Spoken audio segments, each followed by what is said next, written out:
All right. Doing an audio check, then we'll get right into it. So I'm going to add some stream effects while we wait for that to catch up. Text, yes. Text wins. Oh my god. Shut up. Shut up. Sorry, advertisement. So I'm going to add some. There we go. Sounds good. Everything's good. Let me just finish doing these. Wins, losses. And then, well, no. That's gonna be weird on my software. Okay, win, loss, 0-0. Shrink it so it's not gigantic. Win, loss, 0-0. Move it down a little bit. I'll move it right there. Yeah! That way in-game it's not right on top of the damage values. And then I'm gonna get a screen blocker because, not that I really think people would screen snipe or cheat in a for fun stream, but just because, as I've explained before, half of the reason I have a screen blocker is just for me, so when I lose, I don't say, they countered me, they stream sniped, I'm angry. So it's just kind of safer for everybody. All right. We have some players ready for us, so we should not take too long to get this started. And I will try and get you your Monty Python Bretonnia DLC. Jake, hope work is going well. Olaf's here as well. We did this before with the Beastmen. We are sitting in a lobby. We are just going to play Bretonnia all day, every day. Not really. I'll play until I have 5 wins or until I feel like stopping. Either one. But whichever one is longer. So if I crash out and I'm just like, fuck this faction, I hate this game, I don't want to play anymore, but I don't have 5 wins, I will keep playing until I get 5 wins. If I get 5 wins and I still have a little juice left in me and I feel like playing, I'll keep playing, but I won't get to 4 wins and then just say, fuck it, I'm done, you know? So there's that. This is not going to be full sweaty tryhard, but it's also not going to be trolling, same as the Beastmen. I might try some different things, try some unique tactics, but I'll never just meme for the sake of memeing. Well, maybe not never. Maybe like the last game of the stream, I'll take something really stupid. But every build I take will at least have some idea I'm trying. But also, on the other end, I'm not just going to play Lewin, a Hippogriff Knight, 2 Grail Knights, and a Healing Caster over and over and over and over and over and over and over again. So, there's that. All right, first up, we have Phoenix King on Empire. I did ban some factions just because I didn't want to fight them today. If you care, I banned Tzeentch, Dwarves, Chaos Dwarves, and Ogre Kingdoms. Those particular matchups, the meta way to play them is very boring and unfun, and I don't really want to deal with it. Or Tzeentch can do like a halberd blob with, you know, barriers and shit. And Ogres, a way to beat them is Hero Hammer with like the Green Knight, but it didn't seem particularly fun, so I didn't really want to do it. And then Dwarves are just going to hard box with heavy armor, and it's pretty unwinnable for Bretonnia. And then Chaos Dwarves, you're just going to be dealing with either a Dwarven style box or, sorry,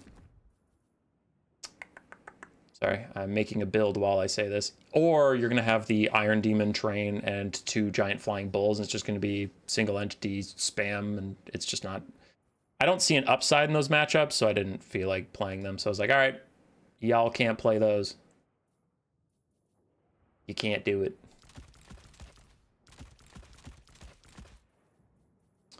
Okie dokie.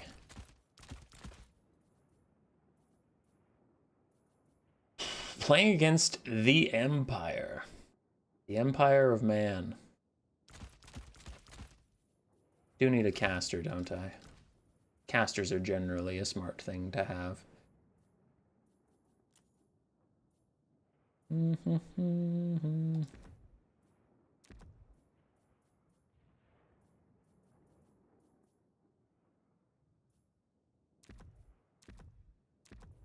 Get that. I am thinking. I am thinking.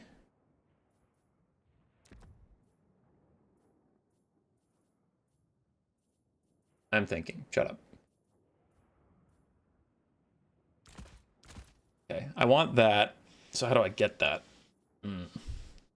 I could cut one archer for that. Seems acceptable. All right, let's see if this is any good.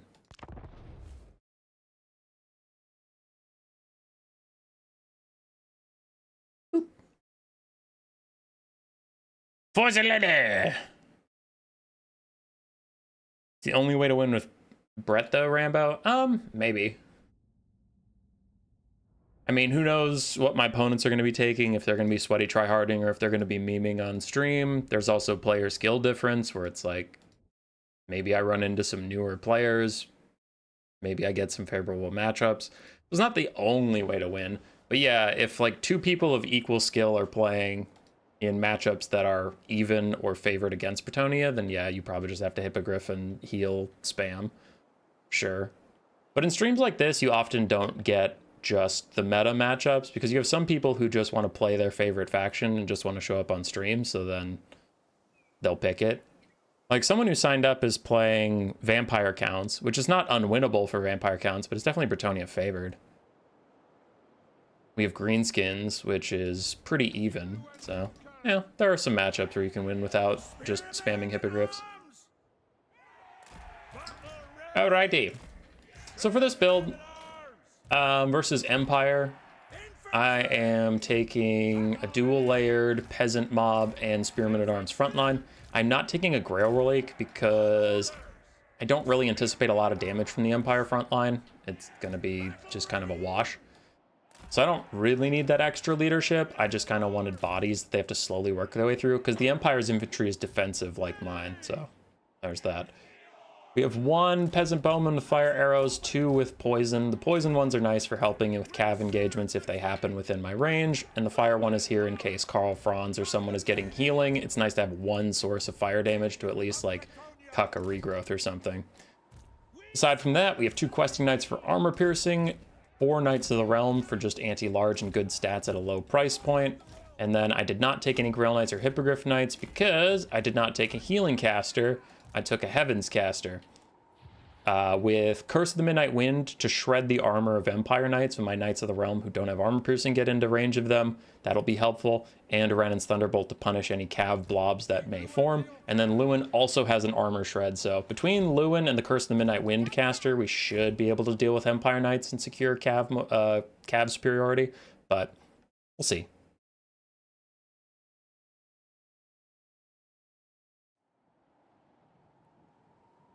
Do a peasant-only army. I have tried those in the past, and I have literally never won with a peasant-only army.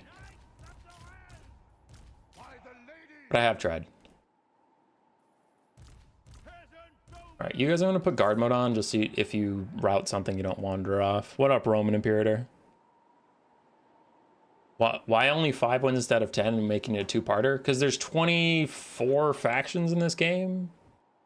So I already have 24 streams lined up. Don't want to take too long on one faction.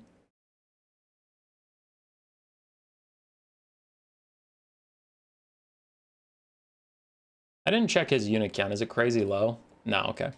I was a little worried it was going to be like a steam tank. Not that that would solo win the game, but I don't have Grail Knights or Hippos to deal with it, so it'd be all on Lewin to do whatever he can. Alright, so we have Gelt with Plague of Rust and Searing Doom, 2 cannons guarded by halberdiers, and then a bunch of handgunners, some Empire Knights and Flagellants and whatnot. Okay. It is what it is. Let's pop our Power Stone. Let's get our Knights moving on some flanks. Okay.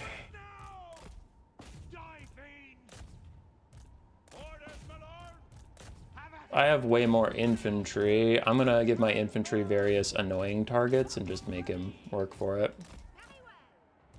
Cannons are already shooting my questing knights, as is their birthright. And the archers are gonna move up and fire at those handgunners. Not the Free Company Militia. No one cares about the Free Company Militia. Right. Damsel, go to one side. Lewin, go to the other.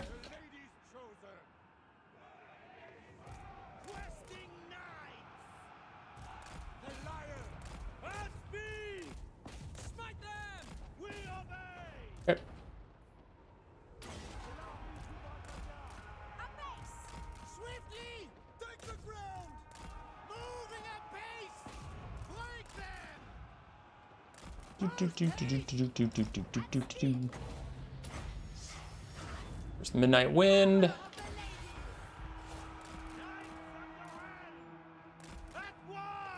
Okay. I think we knocked them off their mounts, so let's retreat and go help Lewin.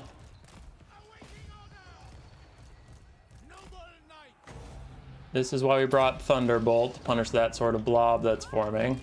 And then my cavalry is going to go straight through, because they routed those Empire guys, which is fine, but also I just wanted them to get a downhill charge on some of these ranged units. I'm going to stop the Silver Bullets and the Sterling's Revenge, so we're doing great there. You guys have hopefully knocked these guys off their mounts. And Gelt's going to chase me around, but that's not a huge deal for me. But there we go. We've shut down a lot of stuff. Flagellants got onto my archers while I was busy with other engagements, but to be honest, the other engagements are just flat out more important, so that's fine. Rallying Knights, go chase these great cannons now that his melee units have overextended, so I should have the capacity to run these guys down.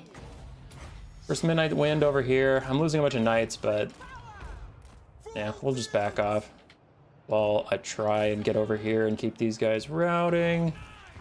Lewin and the boys, still doing Lewin and the boys stuff. That's gonna be a nasty Searing Doom on some of my knights. But here we go. And my Knights of the Realm need to just start transitioning into running people off the map. Those questing knights losing their leadership. Thinking about routing. Okay. Honestly, I don't care about this flagellants at all.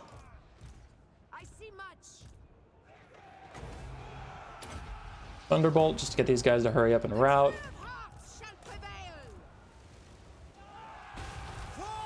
With the Thunderbolt, they should rout. Now I can dodge that Searing Doom and get a downhill charge on these Empire Knights. And 2 for 1, do good work over there. The cannon did rout. It is coming back. These guys are doing great, and Lewin is disrupting the last Free Company militia. I'll throw on his Lion Shield, just for giggles. Okay, so we shattered those guys. I don't want to fight in these halberdiers anymore, so I am going to path out. This lady has successfully chased those guys off. They're going to go off without me. They're going to go off without me, Slay King. Lewin's doing some good disruption. This thing's killed off a lot of stuff. Another charge on this Free Company militia. They're not handgunners. They're not the biggest deal, but it's something. If Gelt lands on these guys, we're going to make him regret it. Curse the Midnight Wind. Dude, he's going to be down to 18 armor. No melee attack, and now he's surrounded by Knights of the Realm. So that should be a good bit of damage. I don't suspect we'll kill him. We kill him! But, like, you know, damage is damage. We take those. Knights of the Realm routed off that thing. We have Peasant Bowmen just getting killed by Flagellants. Big who cares. And nice Searing Doom bait from my opponent. We got decent damage onto Gelt, but the Searing Doom did really cost us a lot, so I'll give him that. Brandon's Thunderbolt, a little predictive because those halberdiers are going to keep pushing in, so we'll see if we can get a good hit there. Its cast time is crazy long. Never mind. Bad shot overall. Lewin's just been vibing. As is his birthright, I suppose.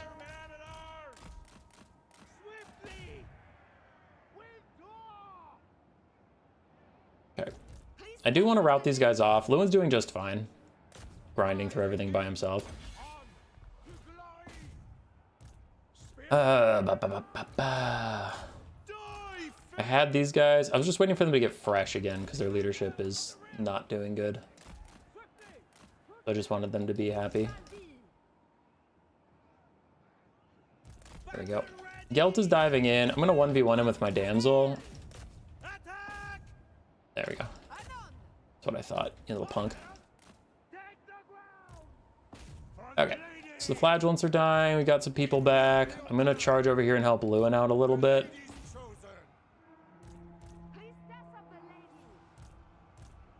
Man, these regiments of renown don't want to break forever.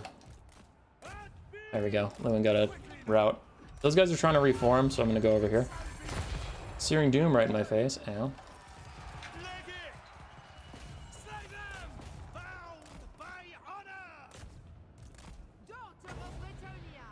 Okay, pretty healthy halberdier. Let's hit it with a thunderbolt. Don't friendly fire. Turn around, run.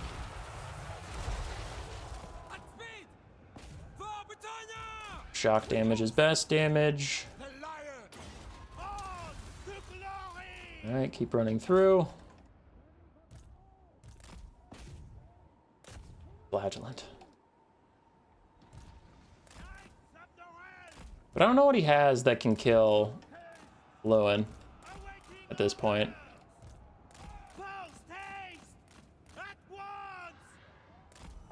I do want to get that terror out, because if I can terror out those halberds and then just chase them, that would be pretty huge.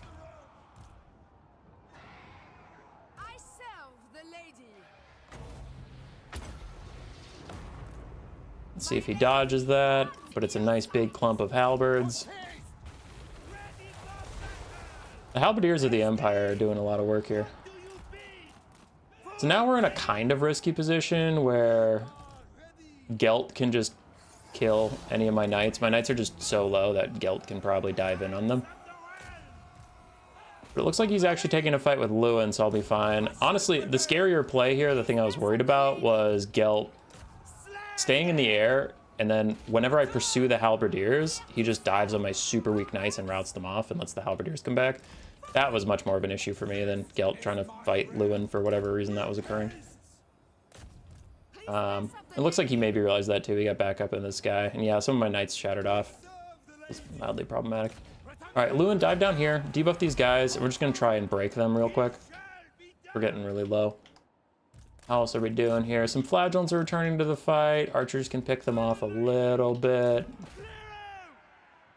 Nice terror out, so we're going to chase these healthy-ish spearmen off.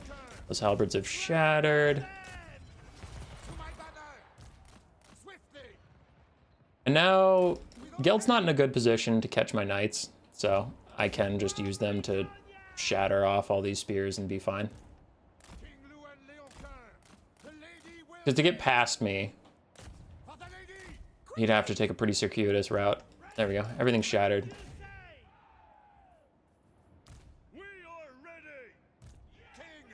I don't know how he can beat me from this position. How am I doing on Winds of Magic? Still have 29. That's a lot of Winds of Magic.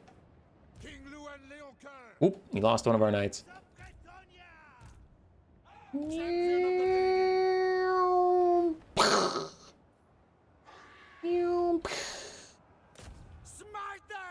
Smite them! You rest until you get fresh again. And you guys... Who's the king? For Bretonnia! Yeah! Boop. Terror route, terror route, terror route, terror route. That a boy.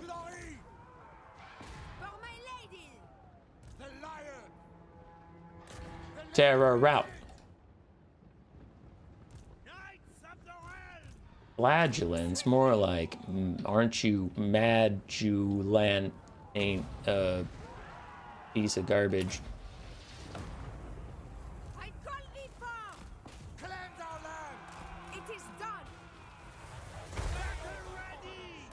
Battle ready. Okay, so we're gonna charge this while we can. Curse the Midnight Wind to reduce their melee attack. They don't actually have that much armor, but I just want to reduce their melee attack and potentially save my Knights of the Realm what I can. Because the battle is so small now that it's very unlikely he lets me get a good Arena's Thunderbolt off. Because it has such a slow cast time that he can just dodge it. So we're killing lots of flagellants. Knights of the Realm gonna fight to the end next to Lewin. Because now if I disengage, they're just gonna rout on the way out, and I think they're about to shatter. So I'll at least get what I can out of them. Winds of Magic, Power Reserve's 4. I can get 2 more Curse of Midnight Winds, and those are more guaranteed than Thunderbolts, so... yeah, I'll try and keep those.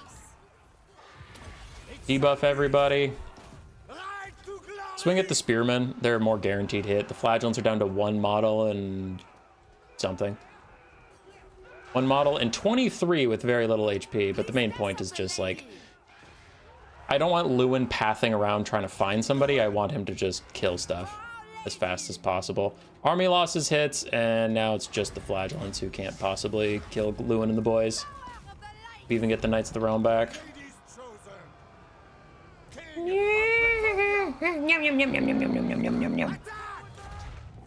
GG. Fossiladia! Bretonnia! It went fine. His Flagellants punched through my front line pretty quickly, but I just kind of ignored it because it's like, oh no, my archers. Boo-hoo. The Halberdiers were a huge pain in the balls. They got a lot of value. Flagellants were also pretty good, honestly, in the end. Handgunners we shut down super effectively, so they didn't get a lot done. GG, GG.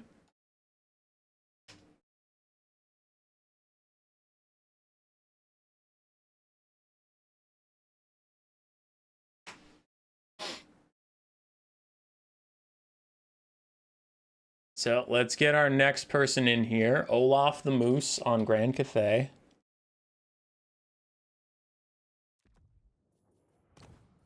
Oh, Grand Cathay. Ugh. He's probably going to win. He's a really good player, and I feel like the Grand Cathay matchup's probably cursed. Probably.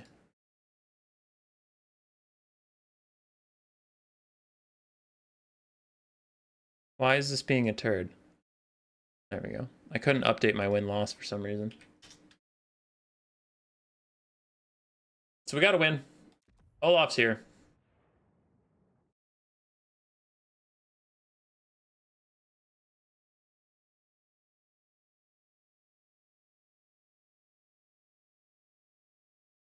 Grand Cathay and Bretonnia. I'll catch up on chat briefly, then I gotta go. Do this. It's a tourney? No, I'm just chilling in a lobby playing with people from my Discord. Hey dude, hope you're having a nice day. I hope you're having a nice day. Mango, I'm glad it's helping you in campaign. Scarbrand's here saying Lewin OP. Watching content got me playing multiplayer for the first time, but I suck. Do you have any recommendation races for beginners? I like orcs, but I'm having a rough time. Nat Sanity, if you're still here, I know I was busy with my game, so I didn't respond for quite a while. Nat Sanity, if you're still here, we have an entire playlist for new players. And I think on there, I have a ranking of every faction from hardest to easiest. If I don't have it on there, I do have just a tier list of the easiest factions to play versus the hardest. But really quickly, the easiest and strongest right now is dwarves. Dwarves are very strong and pretty easy to pick up. But if like boxing isn't really your style, when I say easy, the mains are going to come in and say, my faction isn't easy. It's easy to pick up. Like there's things you can learn, there's nuance you can learn, right? But as far as factions go, there's some that are less overwhelming. Khorne is pretty simple if you just like charging stuff. It's like, all right, Khorne's got your back. Do you want a heavy cav charge? Do you want a heavy infantry charge? Do you want a light infantry charge? Do you want a monstrous infantry charge? No matter what you're doing, we're charging straight at him. So Khorne's pretty simple to pick up. Dwarves are pretty simple to pick up. And then Vampire Coast is another one I really like, though you might not have the DLC. Undead are just unbreakable, which is nice. So then you don't have to worry about routing units. And their roster's pretty small, so you don't have a lot of things that are overwhelming to learn. You're like, oh, there's limited units. Okay, I can wrap my head around this pretty quickly. And then the last one, if you don't have the DLCs, Lizardmen are also kind of easy to pick up. They're a little more complicated to master because their roster is huge and a lot of their units aren't bad. They're just niche, so you need to know what niches they fit in. But baseline, Lizardmen have pretty high leadership units, a lot of emphasis on big, expensive centerpieces, so your armies aren't usually huge. So Lizardmen can be easy to pick up, but they're hard to master. So I'll throw that out there where it's like, you might have a hard time getting like significantly better until you learn the game overall. But Lizardmen aren't the hardest faction in the world to pick up. So there's a couple recommendations. But anyway, I need to focus. I need to build for Olaf here. So Grand Cathay.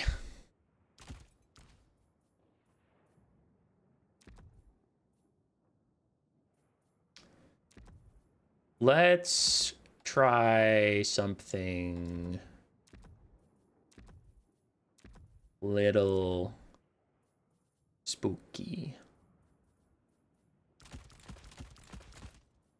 let's try something just a little bit spooky.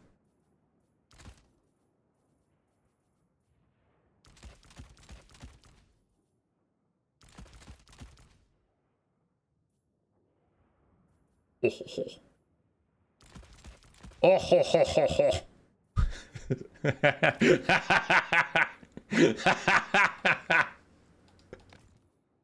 This fool. He has no idea what's about to happen to him. Anyway, so there was that answer. Machu says, loving your content, thought you should know. Thanks, dude. Nerf Silverhelms? Yeah, Silverhelms are OP.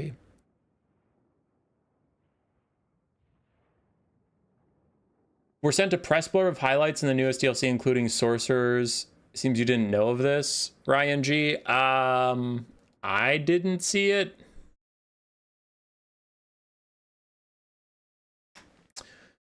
I didn't see it. If they sent it to like people specifically, then they didn't send to me. But it might have been just posted somewhere. I mentioned this on a different stream, and I'm not trying to be a party pooper at all. Like, get hyped about what you want to get hyped about. I've just been in this cycle for 6 years. I've been playing these games. So like, we're still in the stage where the content's coming out that's like, I memed on it. And again, I'm not trying to be too much of a shitter, but like, it's, you know, we're doing an interview with the devs. So Norska is the next DLC. How do you feel about Norska? Well, we think this DLC will make people really feel like they're playing Norska. Like, we have these units, and we're not going to mention them right now, but just letting you know that you're going to feel like you come from the north. Okay. I see we have a shaman lord. What can you tell us about that? Well, he's going to wear furs because he's from the north, and he's going to cast spells, and we think that's really going to let players cast spells. Huh, interesting. Well, thanks for the interview. That's all the time we have. But yeah, I think players learned a lot about the next DLC, and I'm like, I didn't. I kind of know enough about that. So that's just me. Like, I've heard a lot of CA press briefings over the years, and I'm just kind of like, whatever. And then also, here's the second part, and the more important part is I'm a part of the content creator program. So there are certain things I do know that I'm not allowed to share.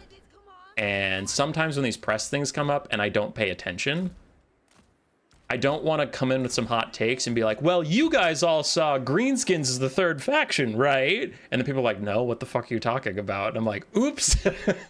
So since I don't pay super close attention to all their interviews and really pay attention to what details they released and what they didn't, I'm afraid to comment lest I be like, here's something I shouldn't say. You know, so it's a mix of those things. But yeah, Norska is going to get a generic caster lord, which will help them quite a lot in yeah, it'll help them quite a lot in multiplayer, especially because one of the big things in multiplayer is you have to pay the Wolfric or Throg tax. Wolfric and Throg aren't bad characters, not at all, but everyone knows you're bringing them, so then there's going to be things to counter them in the enemy roster, but you have to bring a lord, so it is what it is. But the option of bringing a super cheap caster lord just puts the opponent on the defensive, and they have to diversify their options more, which is inherently a buff.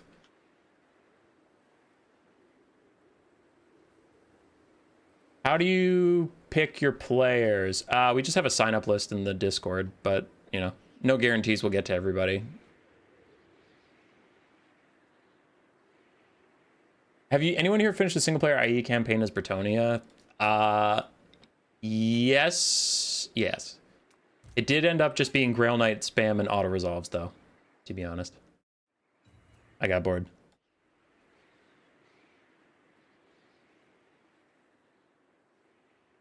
Oh god, chat is popping off. Chat, stop popping off. All right, we got to do this battle. So we're doing a pretty heavy peasant army. Yeah, we have a couple knights to run some stuff off, but I figured this would happen. So Grand Cathay is like always gonna box, just always gonna happen. So we just took a bunch of infantry to try and pierce the box. I have Rapunzel on foot with her melee buffs to try and help get through that front line. We have a flock of Doomcaster to try and punish the box for boxing. And then we have Foot Squires and Grail Reliques. Foot Squires, their armor-piercing anti-infantry. Grail Reliques with their melee attack and leadership buffs. But it is what it is. I mean, Grand Cathay is going to box. That is just a tale as old as time, a song as old as rhyme, Beauty and the Beast. All right. He's aiming for one of my Grail Reliques. No, he's aiming for the Foot Squires. Understood.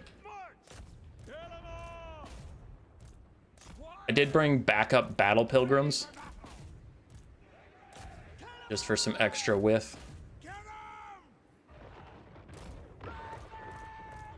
And we do have archers, which he's instantaneously picking off with Dragon Breath attacks.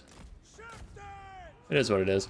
We don't have good options for his cannons to shoot at right now, and he's definitely struggling with that. He's just like, oh, I don't really like any of my options here. So that at least is working out for us. And if his lord is chasing down random-ass peasants, then he's not around to breath attack me on the front line. So far, this is roughly what we expect. But Bretonnia, Grand Cathay is a rough matchup, and no one really enjoys it. Look at all those Iron Hills. I'm surprised they can see me over their own halberds.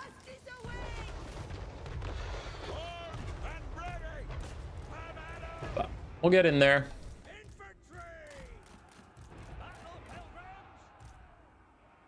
Cannons are now trying to focus down my damsel. I am on foot, so it's a little harder for them to hit me. But they're still getting good shots in. We continue to move up. Rapunzel's is in there now, so I'll use this.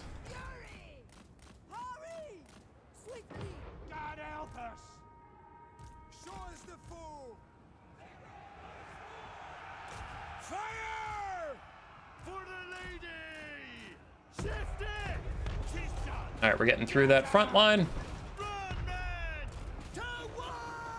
Get attack orders in there.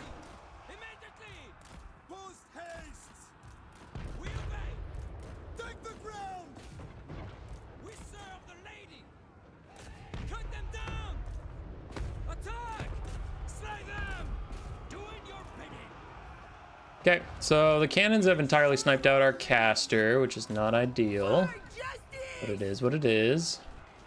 Their knights get in here and start messing this up a little bit. These knights are not having a good time. Grand Cathay boxes are the coolest boxes you'll ever see. There's a reason everyone hates this faction.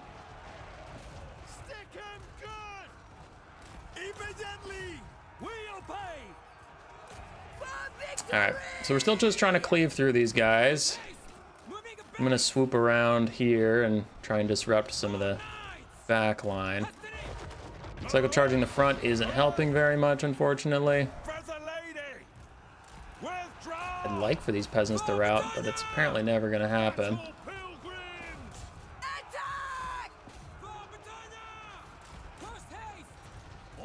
How can you see over all those infantry, sir? I think it's because he's sitting on a hill. That's looking like GG, though. The damage value is just too wildly different.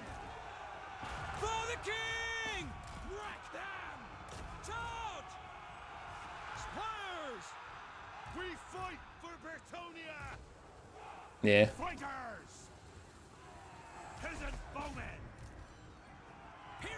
We're gonna get army lost soon. Alright, I'll end the suffering. GG. GG.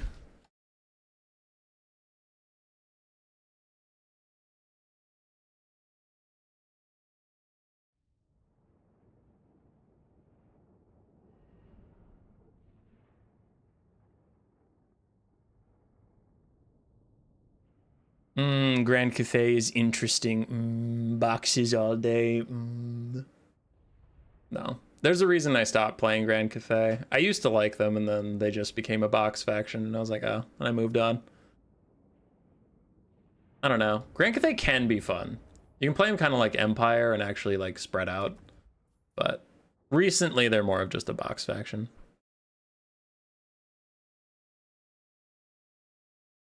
All right. So 1 win, 1 loss. Let me invite the next person, then move on. So we have Curio, but then Raced wanted to sign up. You up, son?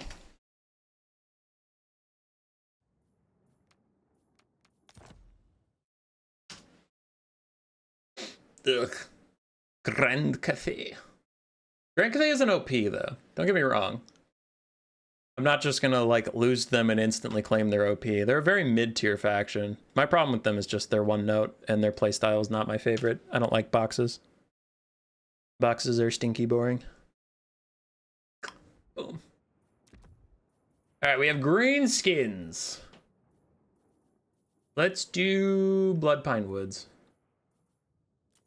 Small map, got a forest on one side. Okay. Catch up a chat quick.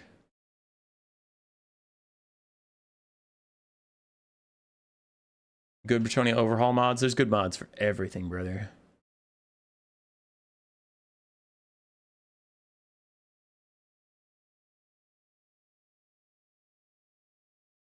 So you're playing the best faction, Bretonnia. Bretonnia is pretty silly. Oh, Curio's ready already. What the hell?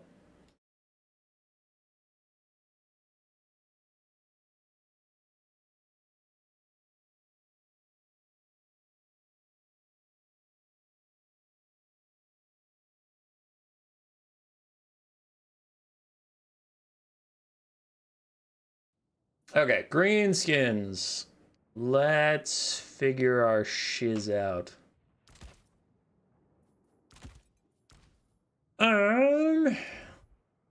Green beans.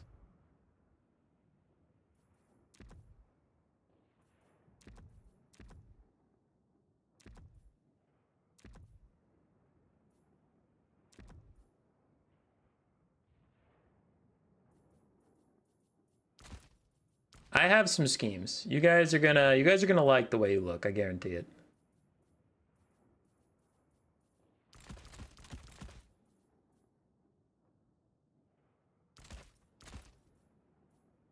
You guys are gonna like the way you look, I promise. Oops, oops. Okay, wait. No, didn't want to do that. Oopsie poopsie. What did I just do? What did I just do?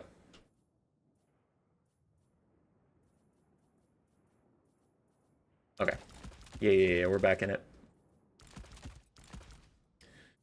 And then what? These. Then those. And then some. Oh, yeah. Some of these. Oh! Oh! It's beautiful! My God, it's beautiful! I'm crying. I'm tearing up right now. It's how fucking beautiful it is. You guys just don't understand. Oh my God. 0 gold spend! Let's go! We're winning this one.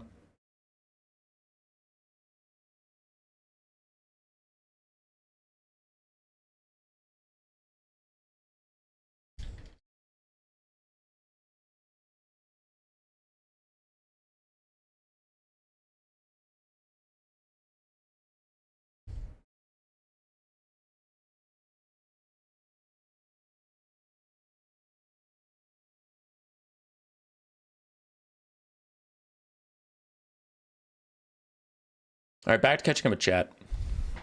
Back to the interesting part of this stream is chat. Players are all readying up too fast. I don't have enough time to interact with the real people out there.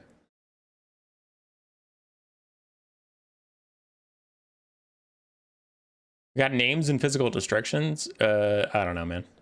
I enjoyed the interview. That's fine. You can enjoy the interview. Sexy cores are going to be. I hope sexy cores are ranged units because Slanesh really needs some ranged options. So they don't just get boxed on 24/7. Yeah. Foot squares seem like such a letdown. Yeah, I'm really disappointed they couldn't even get through peasant spears. With all the buffs I gave them, they struggled against peasant spears. Anywhere where Ponce wasn't, just didn't get through them at all, which is a shame. The Sunday tourney made me lose sanity. What Sunday tourney? What happened?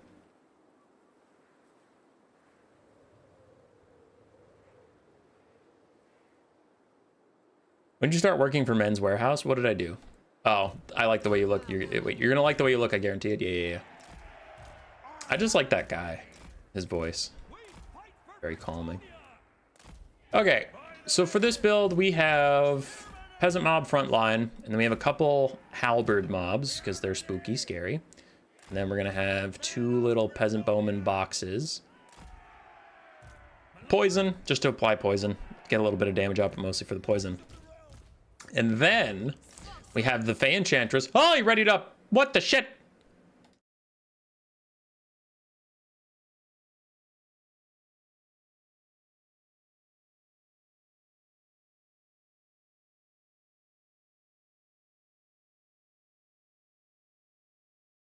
All right, Curio readied up. I'm not even going to wish him good luck, have fun. I wish him bad luck, no fun. Anyway, we have the Green Knight for some cheap terror. And he's small, so it's hard for the greenskins to kill him. So he's good terror. And then I have Flesh to Stone, because greenskins don't have an abundance of magic damage. So Flesh to Stone can make some of my guys nearly invincible. And then we have Hippogriffs for an additional source of terror. So we have 2 sources of terror, the Fey Enchantress, and the greenskins are really good at rampaging people to their death, which is why I didn't take Lewin or anybody. I just took a super cheap Caster Lord. So I kept the Fey Enchantress nice and cheap, and I'm going to keep her away from his front line so he can't rampage me into my death. Looks like we have Bretonnia, though. Boar Boys, Savage Orc Boar Boys, Broken Tusk Mob, Orc Shaman with Fists of Gork. So he does have 1 source of magic damage. Then a Black Orc Big Boss and Gorbad for buffs and whatnot. But where Gorbad is not, we will engage. Okay. I don't want to engage this early. I need to wait for just a second.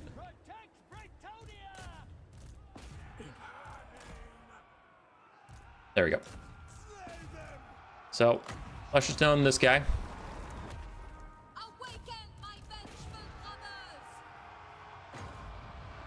Blessing of the Lady, this one. There, we already got 1. Preemptive Earthblood and a Comet right there. So we're gonna fall back. Preemptive Comet. We have 2 really good engagements on this side because again, Gorbad left. So wherever Gorbad isn't, we need to just fight. And the Hippogriffs doing their best. You guys charge back in, get my Hippogriffs out of here, and the Fey Enchantress is just staying safe. We're fighting on top of Halberds over here, which is fantastic. Hippogriffs need to get back into the sky. Knights of the Lionhearted will be sacrificed for the Hippogriffs to get up into the sky. First Waz out, waiting on my Earthblood to come back up. Okay. So, we got good routes in the background. Greenskin's leadership is pretty pathetic, so I don't really feel like chasing them too much. All of these Knights of the Realm slam into the Boar Boys, but after that, we'll call it what it is. Moving on. Boar Boys got back onto my archers, which is pretty fine. You guys are up in the sky. Like I said, we're going to avoid Gorbad for as long as we can. Knights of the Realm, get your physical resistance out, because you're getting charged in the rear right now. So, they're super tanky against what's going on. Hippogriffs keep getting dragged around. They king it land. So I'm going to land on these Savage Orc Boar Boys since I can't do anything else apparently. We still have poison going in. Now everything here is ITP thanks to the Black Orc Big Boss. So I can't terror out them or anything. I say as I'm looking at something that's terror outing, but over in the blob fight, I can't terror out anything, but I can still get damage out. It's not like he stops me from dealing any damage. So we'll use these knights to keep routing people. Hippogriffs are just committed now. They're just gonna die. There's no getting them out of this, but we are in a favorable situation. So it sucks to lose my Hippogriffs, but it is what it is. We know their terror isn't gonna be that helpful, and they're currently fighting on top of my halberds, and I've been giving buffs to my Hippogriffs. So feeling pretty strong there. Knights of the Realm gonna give him a big buff. So we're getting a lot of favorable damage out even while we're losing our Hippogriffs. Routed those guys, routed these guys. These guys might come back though, so I'm not gonna let that go for too long. There's Force Goblin Spider Riders, since when?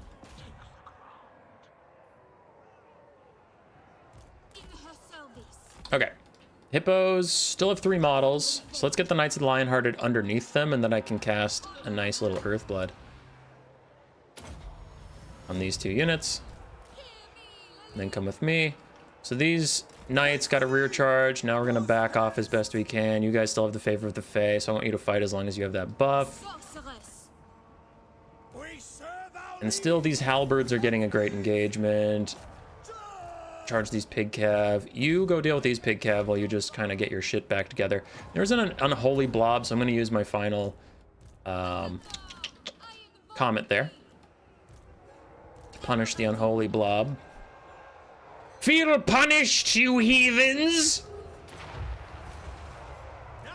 Little bit of friendly fire, but any true Bretonnian knight would die for the lady. All right, the Hippogriff Knights routed off that, which is fine. You're going to get a rear charge over here, triggering the Green Knights' terror route, and then you'll be fine. We have some archers back. They're going to shoot at the Savage Orc boar boys. Quick little heal for everybody in this pile up.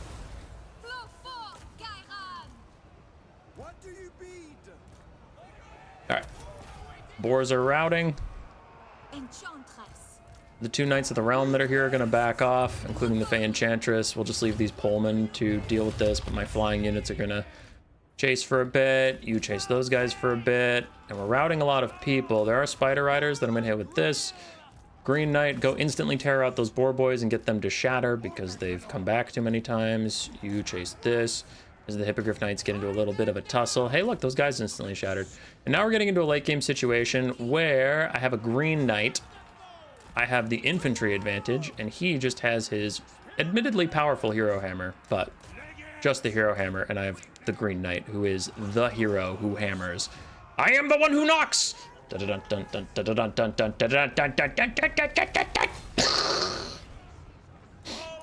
Now we take a fight on top of our own pole arms. Fey Enchantress gives the pole arms. Oh, watch this, watch this. Infinite melee attack! My god! They have 44 melee attack, meaning they had 4? They had 4 melee attack before I did that. Whatever, you peasant cowards. Whatever, you charlatans. You want to see something really fun? Peasants with 44 melee attack with a billion physical resistance.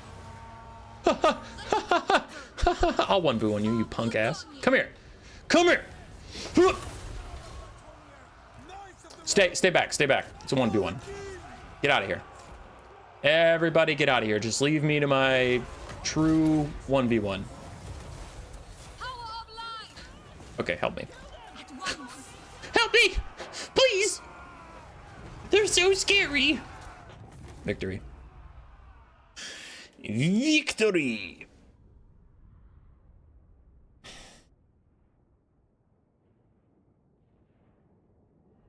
Green Knight just running around abusing terror. Hippogriff Knights running around abusing terror. You can see the Men-at-Arms polearms got most of the value in that blob fight, though. 1,200 value for a basic little peasant. Fey Enchantress was fine. On the other side, Gorbad and the boys were awful scary, but we usually got the engagements we wanted. And I have tried Bretonnia quite a few times, and it does not work out because pigs are terrible at killing any infantry whatsoever. So as long as Bretonnia can just fight on their infantry, they'll be okay. Curio. So Curio didn't wish me good luck, have fun. And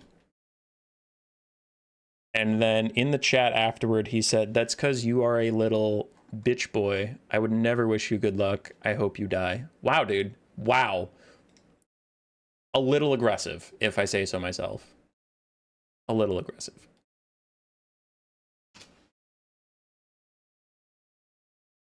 No, thanks for the game, Curio. You're a nice guy.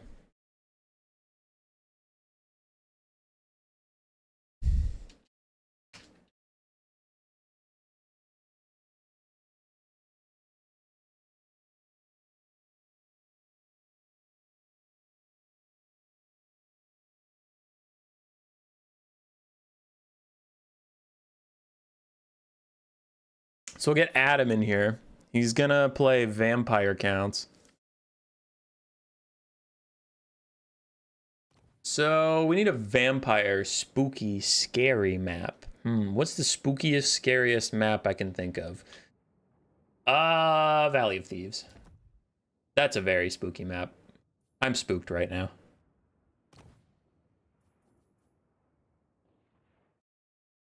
Did people ever play Footlords in multiplayer? Currently? Yeah, a bit. Usually when you want your lord to be tanky. Because Footlords get knocked around a lot instead of taking damage. Not all the time, but they do. So occasionally, but not... People don't usually take like a Footlord to actually do anything. You just take it to be cheaper and tankier. But no, it is not common. Not at all. So, vampire counts.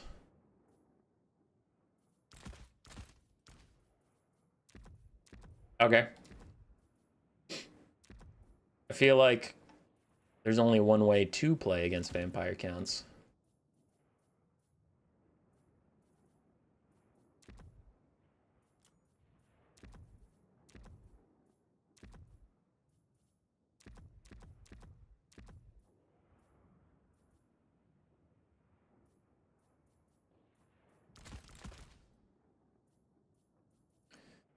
Yes.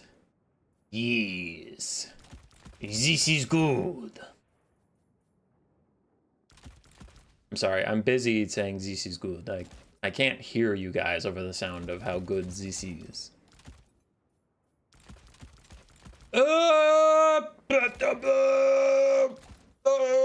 This is good. What is this? Do I even want Lewin?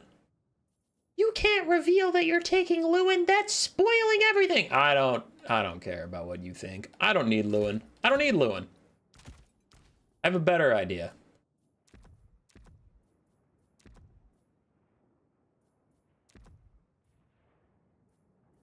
I don't need Lewin. No, no, no. Meow, meow, meow. I don't need him. Meow, meow, meow.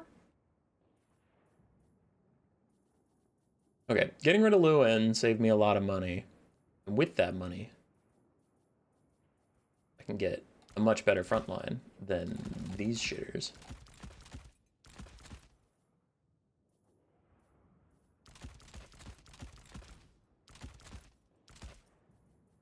Okay, much better front line. Activate.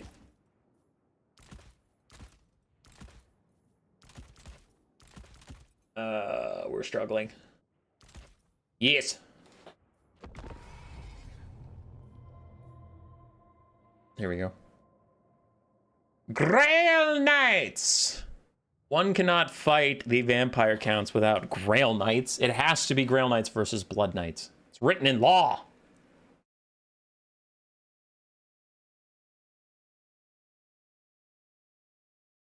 Peasants not being garbage in my Bretonnia? True. God, chat, I love you. You're popping off so much. I can't keep up with all the chat. I'm sorry. I'm not used to this many people talking. Because we've had streams with this many people. Like, 88 people isn't shocking. What do I do with this many people in my chat? But I will say you are a lot more talkative than usual. Normally I'll have like, okay, not normally, I'll have a 120 person chat, but when I have an 120 person chat, even then the chat's just like, every 5 minutes they'll post something and it's usually just like, hey. Hey.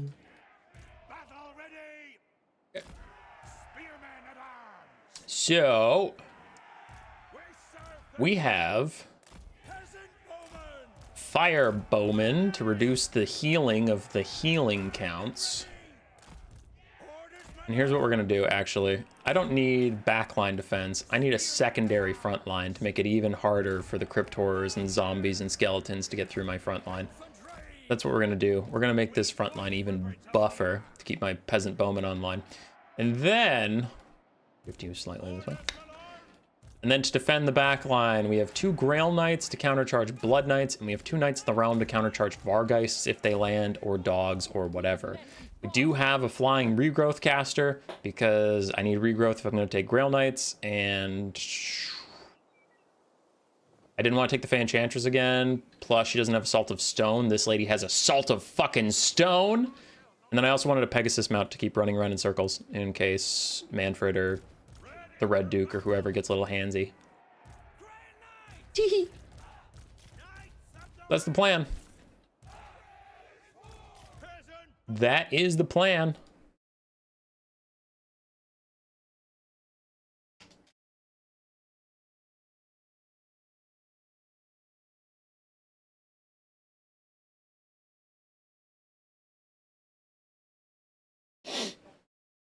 Hey, Joshua Bartley, how you doing?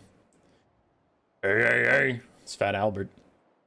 Chat popping off with the haze because I said hey. Still too many knights?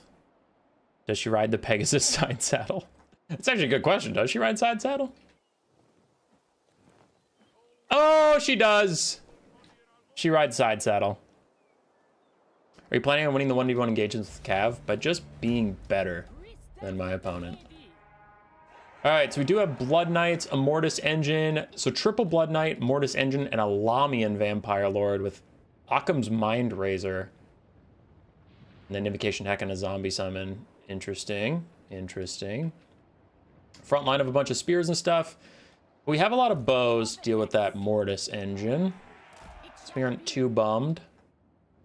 No Vargeists. No dogs that I can see. So I should be able to have my Knights of the Realm help my... Knights of the Realm help my Grail Knights. So I don't have to 1v1 the Blood Knights. Okay, so she's starting to dodge. I'm going to shoot at zombies for now. You might be like, shoot at the Blood Knights. Blood Knights have insane missile resistance. Absolutely bonkers missile resistance.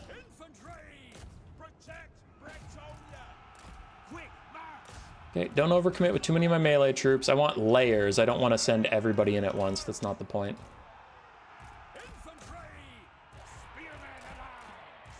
Okay.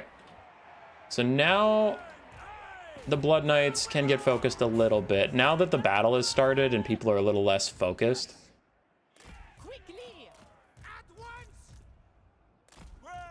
Because like earlier, the Lamian Lord, was just dodging everything. So I didn't want to fire too much then, but now that things are getting a little chaotic, now we're going to start pin cushioning some of the more expensive stuff now that they're not dodging everything. All right, here's our Assault of Stone onto 3 clustered up units. And a Grail Knight is getting a good engagement. I'm going to overcast a preemptive regrowth because I'm about to take a lot of damage. Because my Grail Knights are fighting Blood Knights on top of spears. That's just going to cause damage, and I don't want to deal with it. Elsewhere, Grail Knights are going to take a fight over here. Blood Knights are fighting on top of my pole arms, which is great. So I'm going to have my Knights of the Realm engage them in a space of my choosing. I have been keeping these Knights of the Realm in reserve in case that lady decides to land, but so far she hasn't, so I'm a little confused. She is landing on my Grail Knights, I guess. We can get a charge in here, but... we got the preemptive regrowth off, which was quite nice for us. I'm liking the damage we're getting on these Blood Knights, and now we're trapped in, unfortunately. Okay, so Peasant Bowmen, switch over to the Mortis Engine as these guys continue to run away from the zombies. Some other zombies have force path through the front line. We'll go back, but this engagement's going really great for us. We've almost got these Blood Knights, and the other Blood Knights have engaged in as well. Just gonna walk my peasants over there. Okay. So these Grail Knights are taking a lot of damage. I don't know if it was an intentional bait or just a bait that kind of happened, but either way, there was a baiting that occurred, and now my Grail Knights have taken a lot of damage. They do need to retreat, and my Knights of the Realm will also retreat. But it's not terrible for us. Like, losing Grail Knight's never good. I'm not going to try and spin that and say, oh, it was great that that happened. But we're doing okay in other aspects. It was not all terrible, is what I'm trying to say. On the other side, I'm a little more surprised we lost. I'm surprised that there was a Blood Knight that was already dead, and then I had a 2v1 on top of my infantry, and somehow that one Blood Knight killed a Grail Knight and a Knight of the Realm. So I'm guessing the unit flags were deceptive. That's my best guess, is that the unit flags were deceptive about where my knights were. Because if my knights were where the unit flags said they were, then I should have won that battle pretty handily. Alright. Let's fly out, regrowth those 13 Grail Knights that are coming back.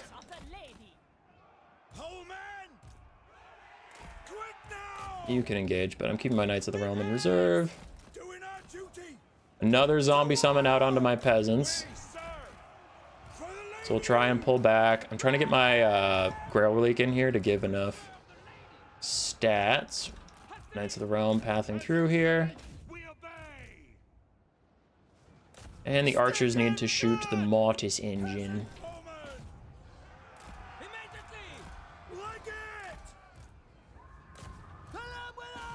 But we're getting good shots on the mortis engine. No complaints there.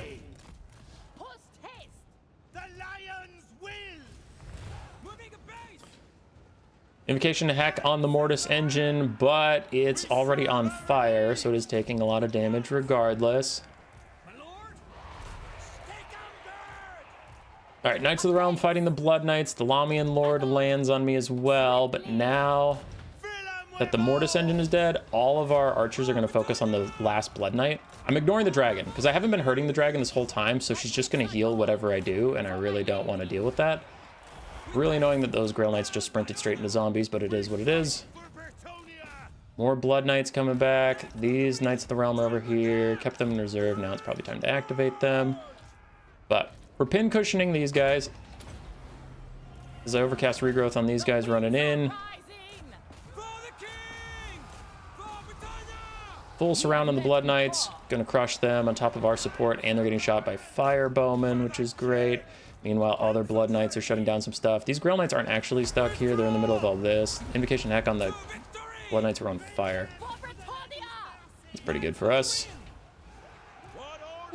Pretty close game so far. I have a decent amount of peasants left. I can't kill those damn Blood Knights. Our skeleton spearmen in this fight, so we both have a mix of infantry, and there's a zombie summon in there, which is a lot to deal with. Grail Knights try and chase down those Blood Knights. Don't let them stop crumbling. Grace popped in. Hi, Grace. Okay, hey Squidward, did you finish those errands? Squidward. Bye, have fun. Okay, so now this lady is fighting on top of my halberds, and I have two different bowmen, so I'm going to separate out the bowmen, and she has... the Lamian Lord is the she. She has two bad choices, but she changes the choices by getting a zombie summon in there. Very nice. Good use of the zombie summons. I'm going to regrowth the Grail Knights again to try and get them up and running. Meanwhile, where is that last Blood Knight? Okay, he's way over there. Getting healed up quite a lot. As my bowmen need to try and separate out away from those zombies. We have rallied some troops, got some more bowmen.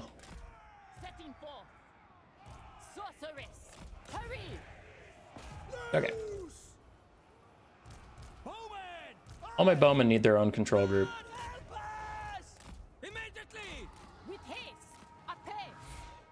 Ow, she hit me twice. That's unfortunate. Another zombie summon out.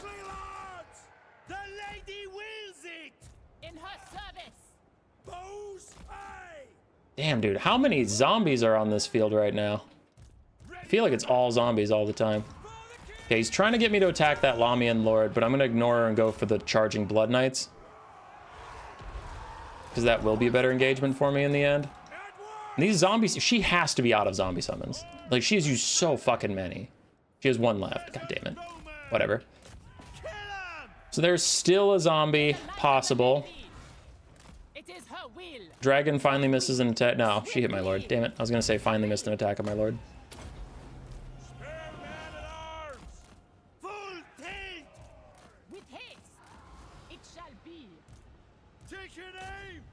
Okay. So this is the reason I took a Pegasus Lord, is just to be able to run around as much as I want to. She can't catch me. She's too slow. You're too slow.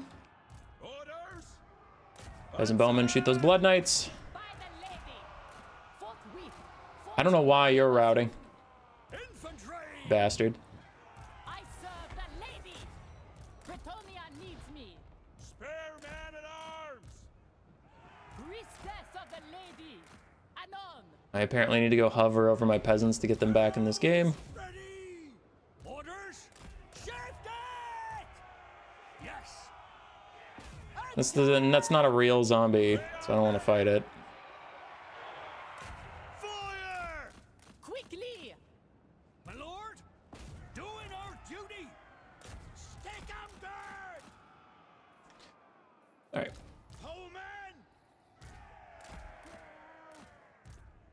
jaw!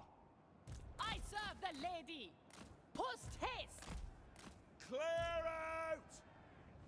So that full health zombie isn't real. Fill him with those! We used all of our winds of magic perfectly. There's a zombie summon that'll probably end the game. GG. I really don't know how that left engagement went so poorly for me. That definitely cost us the game, but it looked like it was going really, really well, and then just like all of a sudden, all my guys died. Hurry. So I kind of want to go check that out.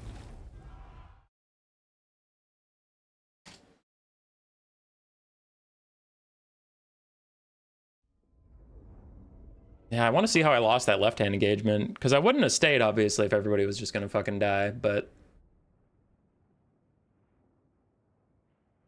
Peasant Bowman got a lot of value. Grail Knights still did fine. Knights of the Realm still did fine. But of course, you're against a healing faction, so fine isn't good enough. You kind of have to do a lot. That is the fun version of this matchup, though, is Blood Knights versus Grail Knights.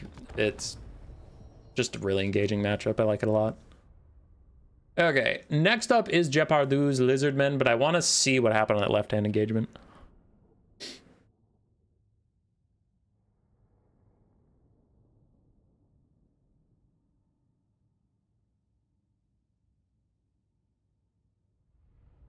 No Vargs or dogs? Yeah. Can someone explain why space out troops instead of having them shoulder to shoulder? You just take up more space, because if your opponent touches them, their unit's going to collapse in on it, and it's just really hard to micro past it. You can, but it's hard, so you just get more battlefield space. And also, if someone has like spells like Burning Head or Pendulum or something, it hits less units than if you just space them, put them right next to each other. We're not going to rewatch the whole replay. I just want to know what happened here. Okay. So, I have my Knights of the Realm go engage over here as I wait with my Grail Knights for an opportune moment. Yeah, that's fine. Rear charge these Spearmen. My Halberds get on the Blood Knights, and then I charge a half-health Blood Knight out in the open. So these Grail Knights should do well. Now, the Grail Knights get rear charged by Blood Knights. That's bad. But then here... So the information I was working on is I was sitting here and I saw two flags on top of this, and I saw my Pullman flag between me and trouble. So what was actually going on? Where are the Knights of the Realm? Okay, so the Knight of the Realm flag baited me. There's not actually very many Knights of the Realm over here, but their flag is here. Most of the Knights of the Realm are spaced in this giant fuck-off pile. So it is really one Grail Knight versus two Blood Knights, and they're not getting any support. And the Polemen are between the Spears and the Grail Knights. So that assumption of mine was correct. But what was not correct is this is not a 2v1 against the Blood Knight. It's a 2v1 against my Grail Knight, and the Knight of the Realm isn't actually here. His flag is just here. So then that's how my Grail Knight gets fucked so bad. Now the Knights of the Realm join in, but the Grail Knight has taken a ton of damage. And that one Blood Knight beats them both pretty badly. And the Spears also did a lot of good work. So yeah, that Knight of the Realm flag tricked me into thinking a different situation was occurring. Damn. Because from there, we lost a whole Grail Knight, which he did. The Grail Knight took out a half-health Blood Knight, so it's not like it did nothing, but that's not what I wanted out of it, obviously.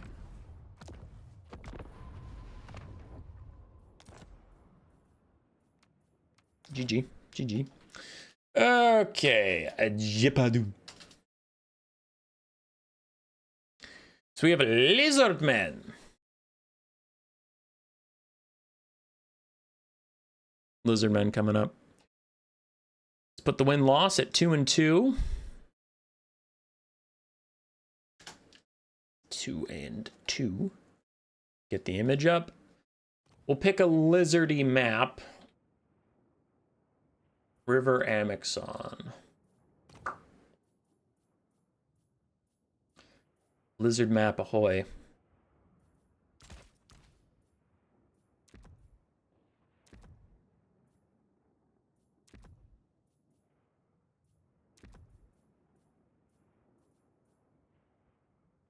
Lizard map ahoy hoy.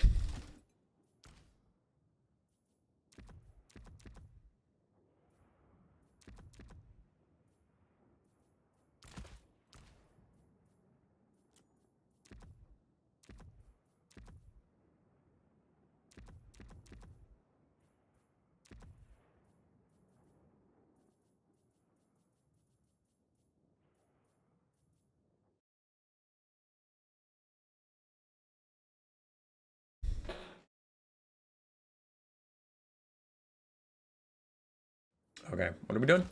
What's happening?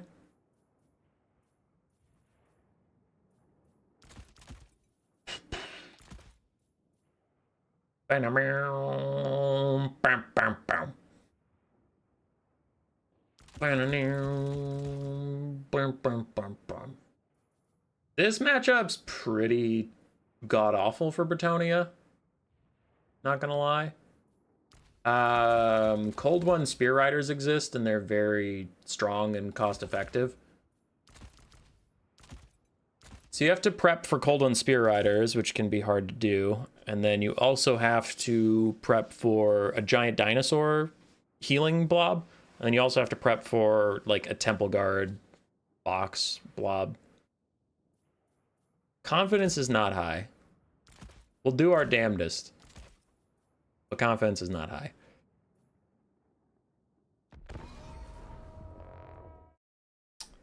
Probably going to get a fat loss.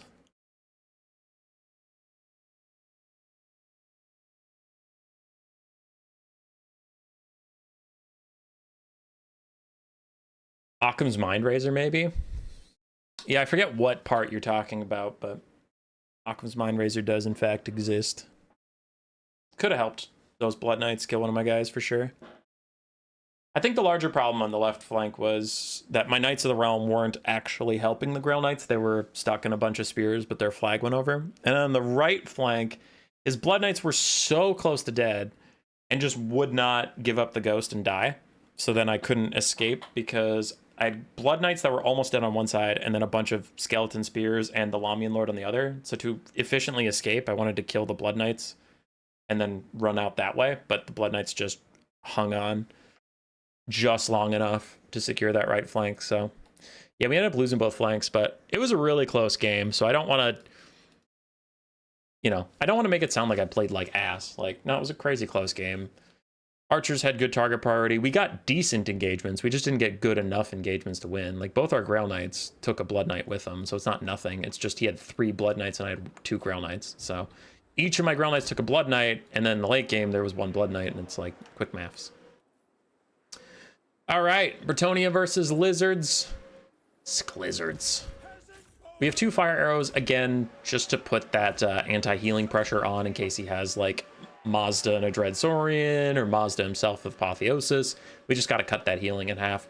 And then we have a staunch front line of spears, because spears are higher melee defense and generally better. You is still shielded. There we go. Shielded one. And I have 2 non-shielded spears to support against Cold One Spear Riders on the flanks. We took triple trebuchet in case of halberd blob, but also because I haven't used trebuchets today, and I want to. We have an Earthblood caster because I took 2 important duelists, neither of which have self-healing. We have Alberic de Bordelot and Henri le Massif to 2v1 giant dinosaurs or quaddles or whatever, but also to give my Knights Errant some anti-large versus Cold One Spear Riders, and to do well against Cold One Spear Riders themselves. So, yeah, it's fine. See how it goes.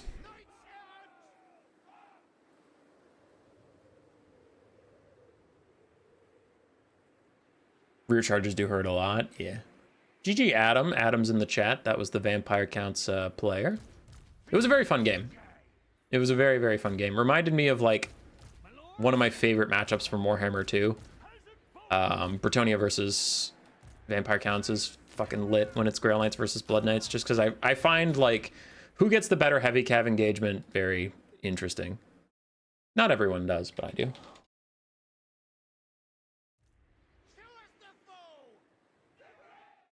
All right, Jepardu is ready. Let's get this underway. Will you play Alberic de Generic? I am playing Alberic de Generic, so I apparently read your mind. All right, he has Saurus Spears. Let's hit them with our Trebs for a bit. Honestly, all of my Trebs can hit that Saurus Spear. That'll be pretty funny for me. So then we have Ripperdactyl Riders and Tic-Tac-Toe. A lot of Ripperdactyl Riders and Tic-Tac-Toe. 1 Bastildon Rev Crystal. That is about it. My Knights, I'm going to take free charges onto these skinks. Yeah, we're going to charge the skinks. Because I don't see a lot of heavy cav for him. Stop me from doing that. One of my Trebs almost lost a model. I am almost scared. At speed. Tout de suite. Battle. Too sweet. We are Charge them for free. with haste. Moving up. There are some skinks behind them. So let's swerve through here and get that done.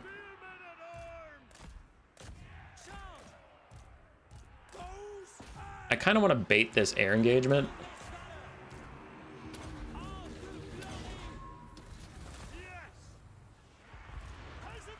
And there go some Ripperdactyls. Chameleon Skinks back here. Rear charge over here. Alberic can land. Lord of Bretonnia. Ready for battle. Honor before glory. Okay. Battle ready. Just done. Quickly, lads. So now we drag them down onto my spears while they're getting shot, while I have spear support coming. And we have heavy cav murdering their front line pretty efficiently, so that's going nice for me. We're gonna kill some chameleon stalkers. And Alberic is still doing his best on this side. We've terror-outed off one of his Ripperdactyls. The other Ripperdactyl's taking a lot of damage. So this is going pretty okay. Archers lending their support. We've almost killed this chameleon stalker. And I have my two Trebs focus up on that Saurus that's coming in here now. These knights errant can back off for a second. Don't want to blob up too much or anything. Could rotate some forces over here. But our Alberic bait worked out. Of course, we have an Earthblood caster, so we will slowly get Alberic back in fighting shape. Ready for Okay, I don't want to blob up too much over here. One spear fighting that guy is fine. moving at pace. While I want Alberic to go to the retirement home for a bit, I am going to have him go fight that Rev Crystal. And now these knights can come over here. Should have rotated them a little faster. That's just a whoopsie on my part. Happens. We fight for Bretonnia. Field But trebuchet our Trebs don't have a whole lot of good targets left, for my which is whatever. Where are you, sleepy one? I have a sleepy knight way off screen, apparently. Bretonnia. Okay. One knight charged tic-tac-toe in the boy. The other one charges chameleon stalker. For the lady. Alberic is dueling with that thing. I'm gonna heal him. We heal him. Advance. All right. So we have lots of polearms. We have lots of knights. Ripperdactyls still running around doing their best. I have sleepies, but the sleepies are over by Alberic, where I'm fine having sleepies. I am running into Saurus. Take the down. I see that. I don't know if I can dodge it in time. Yeah, I can dodge it in time. Renan's Thunderbolt, you silly, crazy long cast time spell. Post haste. Hastily. Okay, we got rid of a Rev Crystal. I need to bring Alberic over. He's been in the retirement home long enough. I just didn't want him to take too much damage, but the main thing that I'm the main reason I want him to get over here is he provides bonus versus large for all my Knights Errant, which is quite nice. That Rev Crystal will probably come back. I'll see if I can throw these Knights at it to keep it routing, but it's probably just gonna terror out them. But it is what it is. I need Alberic elsewhere. I don't know how this got canceled, but it did. So Alberic got to land on a good engagement. You guys have killed that.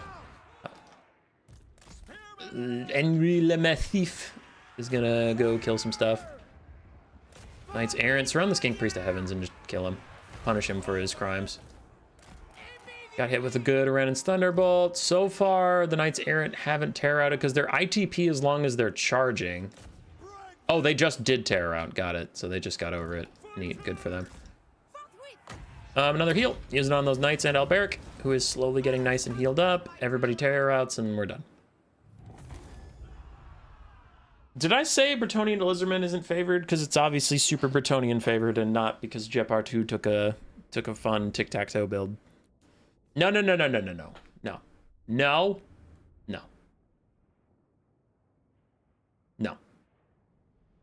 Bretonnian OP. Knights of the Realm! Not even Knights of the Realm, actually. Knights Errant. The Trebs didn't have too much use, but they were there in case of a bigger Saurus problem. Tic-tac-toe.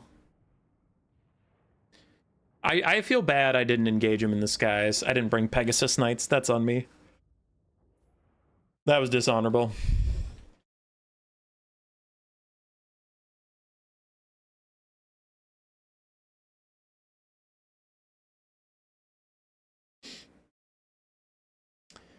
All right, next up, Grimbat needs to be pushed further on the list. So Scarbrand is here.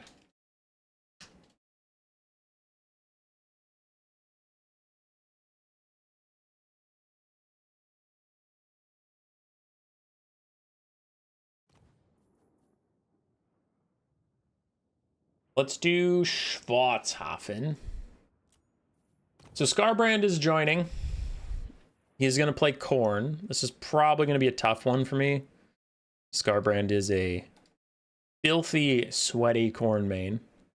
And Sipa, who's a much better player than me, is telling me this matchup is unwinnable for Bretonnia, which it's hard with Sipa because it's hard to weigh whether he's joking with you and pulling your leg or whether he's actually applying that matchup knowledge that makes him like the current second best player in the world. And then you're like, oh, I might be cooked here. Okay. Korn and Bretonnia. Korn and Bretonnia.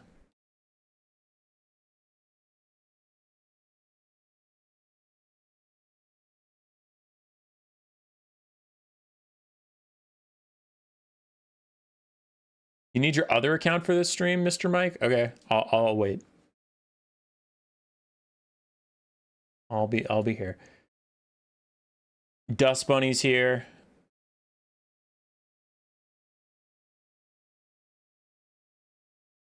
Sipa is a master of misinformation. I knew that, but you never know. The danger of Sipa is you never know when he's applying misinformation or when he's being real. Because when he's being real, then you're gonna have a bad time.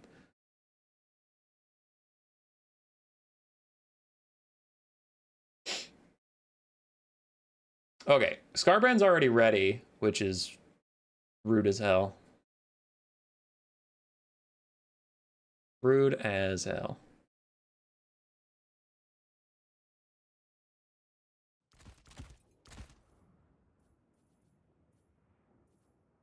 I am sorry. I'm gonna have to bring another healing caster. I am sorry about that. But to make it up to you, I am gonna win. Okay, Bretonnia is just healing casters. Like, if you haven't learned that by now, if you're like, man, I wonder what Bretonnia is gonna do, they're gonna healing caster. And you're like, nah, they wouldn't do that. Not again. They will do it again. They'll do it every single time. They'll do it until you're dead and buried in the ground. I don't know how hard this is for you to learn. It's what they do. Anyway. Yeah. Yeah. Honestly, how cheap is just a base prophetess? Let's find out. Find out, boys and girls. How cheap are you? Pretty cheap. Yeah, pretty cheap.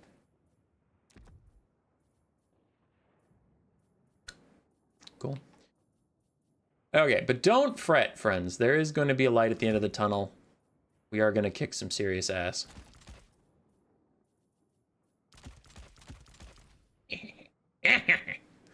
This build is weird. This is going to be a funny one. Hold on. I'm not ready.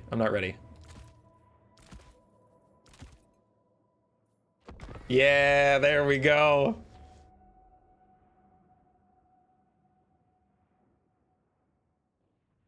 Okay, I am gonna lose this probably for sure, but it is gonna be very funny.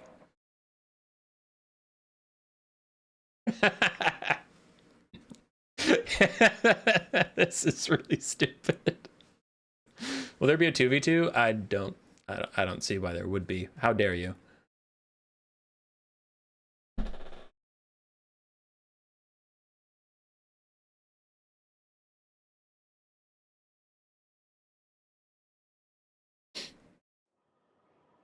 So, we have a healing caster because I brought 2 Grail Knights and 2 Grail Guardians. So we got a lot of Grail going on.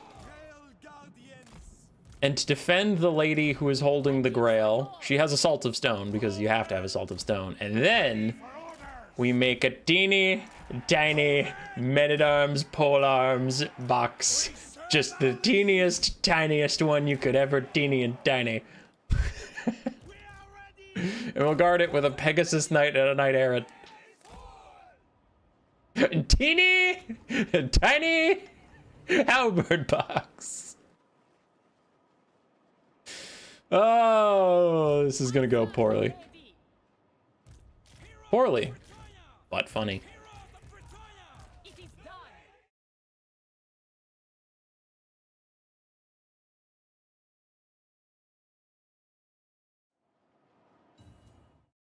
Wishlist: Knights of the Crusader Vow, Foot Questing Knights, a Morningstar wielding unit, Skirmishing Archers of some court, Hunting Dogs, and Handlers, a unit of Hunting Birds, Priest of Shalia. That'd be pretty funny. What if he's done all Corn Kite? I don't think he has. What's even weirder is apparently he has less troops than I do. 547, because he brought Scarbrand, Scylla, the Blood Brute, then the Knights of Brazen Throne, Skull Crushers, and some Marauders. How do I have the bigger army here?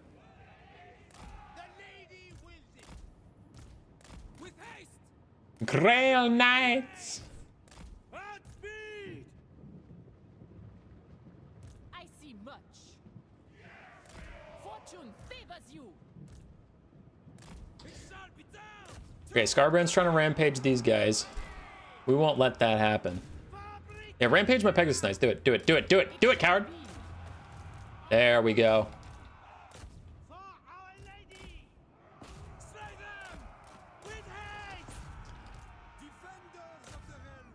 Okay, so my Pegasus Knights ate that rampage that I didn't want to deal with. There's a Grail Knight taking a lot of damage. I'm gonna heal this Grail Knight that isn't on fire.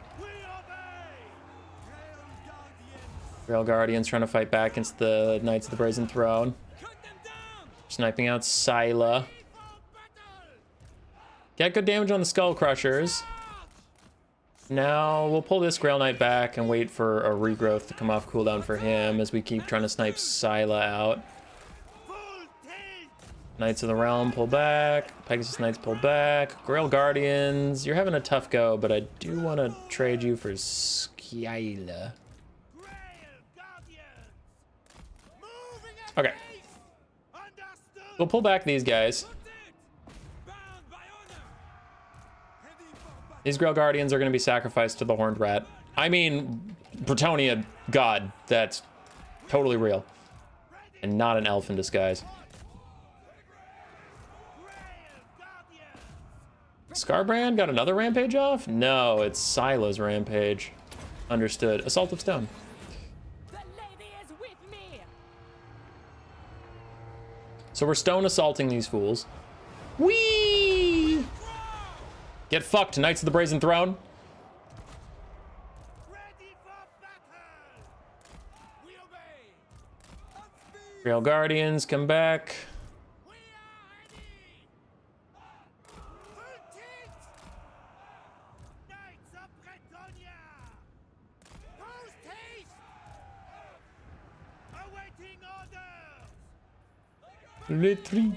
Retreat.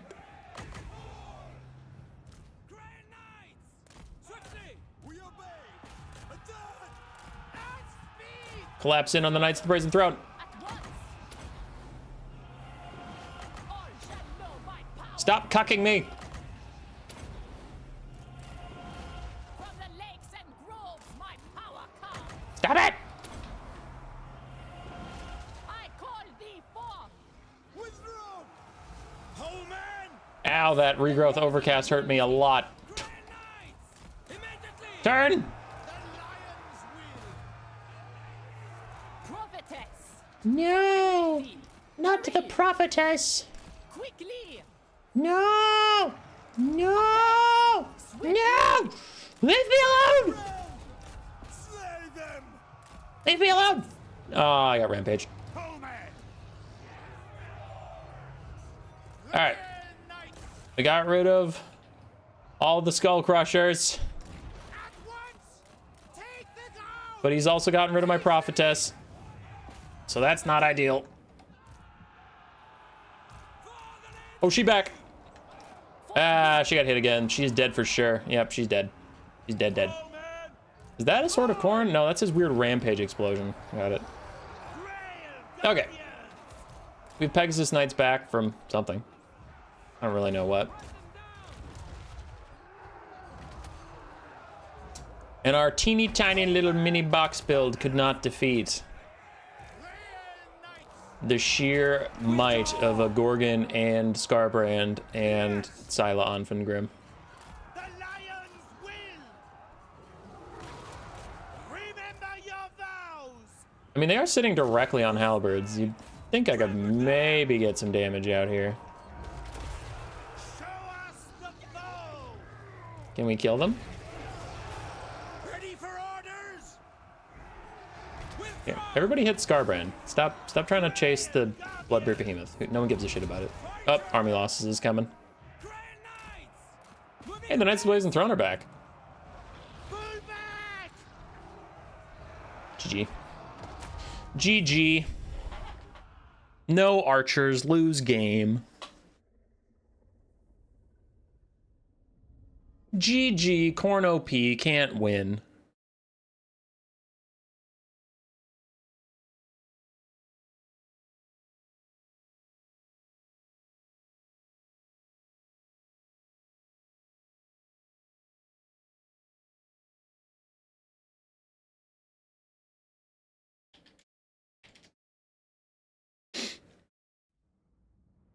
Yeah, it was pretty funny though. Grail Knights, Grail Guardians did okay. On the whole, they did fine. Skull Crushers did alright. Scylla, Scarbrand did a lot.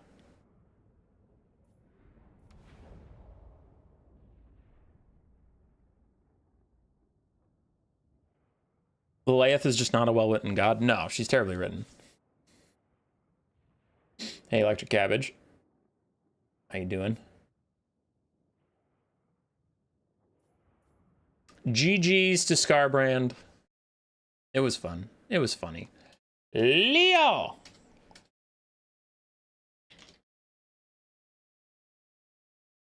I'm gonna boot Scarbrand. Not because I have to make room for Leo, because I don't like them as a person.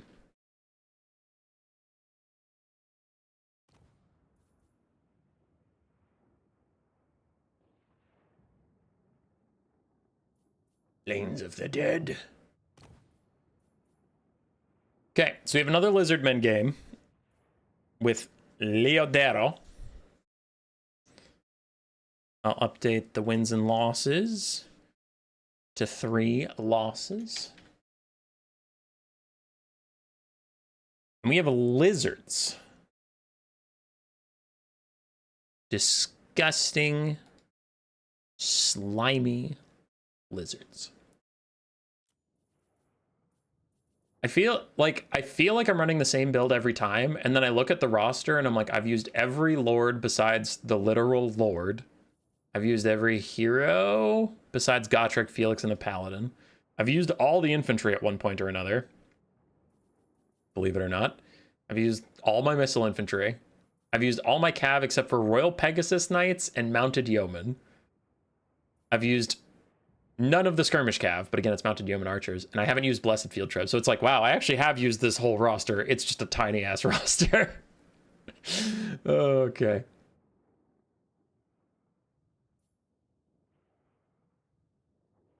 So we did Alberic versus Tic-Tac-Toe. I don't think I'll use the exact same build again. That would be pretty lame of me to do.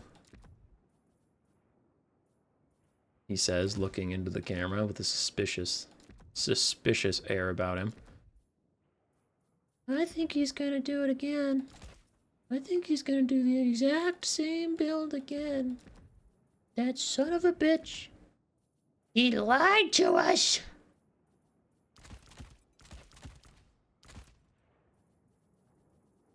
No, I won't do that same build again. I wouldn't do that to you, my beloved friends.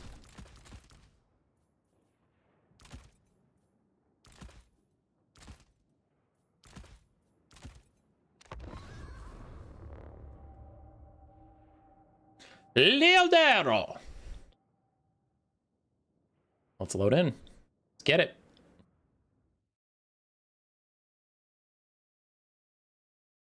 Is this stream trying to prove something? No. Dust Bunny, you might have missed it, but I did one previously with Beastmen, where I just played Beastmen until I got 5 wins. And I'm going to do it for every faction, eventually. So we're on our second one, Bretonnia. It's just kind of a premise for when I feel like sitting down and playing one faction and kind of learning it a little bit better. Just playing around with the units more. The original thing was because I was feeling a little limited in my competitive pool. Like, over the months, I haven't been playing as much. So then I felt comfortable on, like, Skaven, Ogres, and Vampire Coast. I used to feel comfortable on Greenskins, and I started losing a lot with them. And everybody else, like, I can play anyone, but I can't play them at a competitive level, you know? It's different to just load into a game and play it. It's like, yeah, I can literally touch the keys, sure. But, like, actually knowing how to play stuff, my pool was pretty limited. And I was losing a lot of tournaments because of it, so... Then I thought of this series as a way to, like, make an excuse for myself to make content while also focus learning a faction. And the Bretonnia one, like I said, I haven't been entirely fucking around. I am actually trying out some of the units and seeing their use cases and stuff. It's just... the real build diversity is quite limited unless you're trolling. Because Bretonnia's roster is small, but also their units do very specific things. So if you don't bring them, you're just missing certain things in your checklist. And there's not a lot of stuff you can do to replace that. Like, if you need armor piercing, you're either going with Questing Knights or Grail Knights. Or Hippogriff Knights. But that's about it. Like, you can't... For this one, for a funny haha, I'm only going to take Knights Errant. And it's like, alright, well then you have no armor piercing. So if you need it, then you don't have it. That's kind of what it is. So I was thinking about the Lizardman matchup, and I honestly just couldn't justify not taking Alberic and Enri just because they fill too many gaps in this matchup. Like, if they have a giant monster, if they have flying monsters, if they have Cold One cavalry, I kind of just need these guys, unfortunately. But we took 5 trebuchets, 2 of which are blessed instead of 3, and we got rid of even more knights. So we have less knights and much more trebs. So I think that will make this better.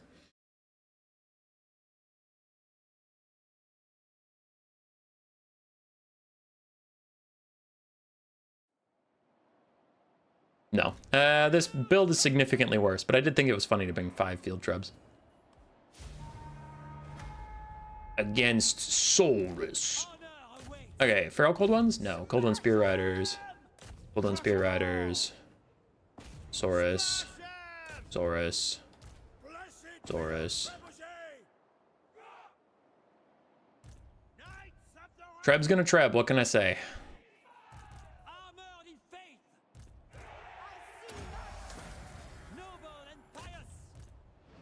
He has Hand of the Gods, right? Okay, I'm gonna send Henry at him and see if I can bait him to use Hands of the God at Henry, who can use Charm Shield and at least block 20% of the damage. It's something. He has a solar engine. Come on. Come on. Hand of the Gods, me. You know you want to. Look at him flying right in front of you. You gotta do it. Alright, looks like he's not gonna do it. Oh. Oh, he used it back there. Interesting. Okay. So, we're taking a bit of a cav fight.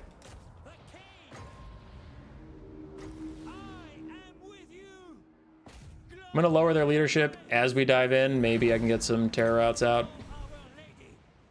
But we're taking this big engagement over here. We're just going to abandon this side. It's not really my problem. How far do you have to go to get in range? Why are you back in the sky? Okay, so that's going really well for us. And we're just ignoring Krokar at the moment. Rail Cold Ones are breaking into the back line. That's fine. Like, we have 50 billion trebs, right? They're gonna disrupt some. It's not really the point. The point is getting these great engagements on the side. So now I'll have my Knights Errant go after those guys. And Knights of the Realm come back with me. And now Krokar is overextended past his support.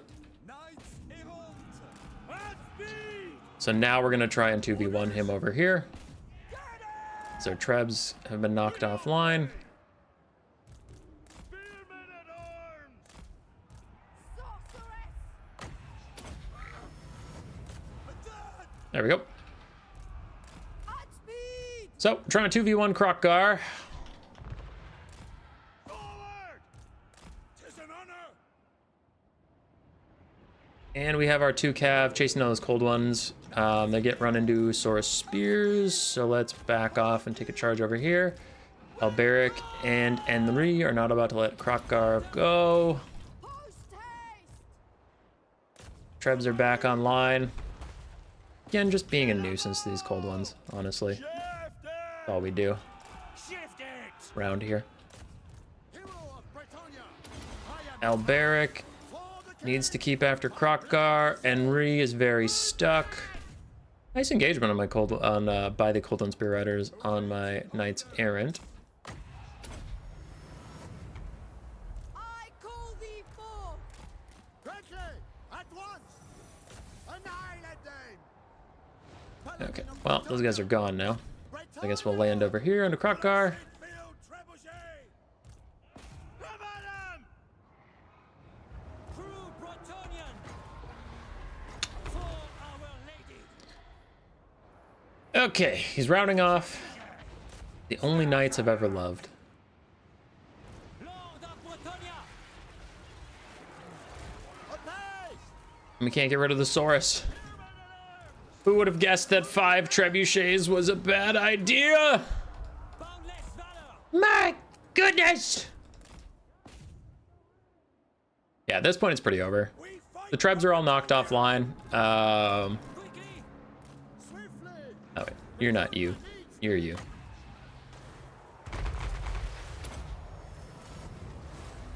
Field Yeah, Trebs are all knocked offline. Everything's pretty cursed. I just want to snipe out Krokgar and get my vengeance. Kill 'em all! It's all that's in it for me at this point. By the lady! Trebs not doing any damage to the Cold One Riders. That's pretty sick. Victory is assured! Hastily! I am your man! Ride them down! Legendary paladin! swiftly! Hurry! God, if only I had an Assault of Stone. Why would I ever leave home without Assault of Stone? You want to see if I get overcasted? Nice, I didn't. Of light! Your command! I seek! Get him! The Get that punk ass! My soul is aflame! Apace!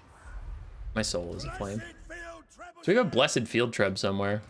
Lord, Firing at these cold ones. It's pretty fun. quick now! Take the ground!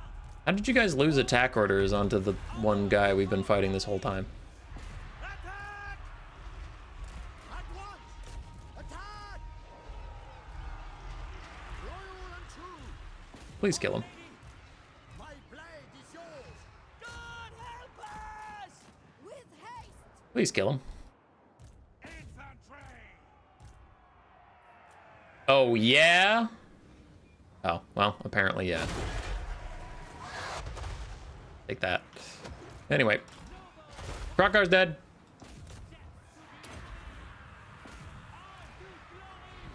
Nope. Nope. Charm Shield.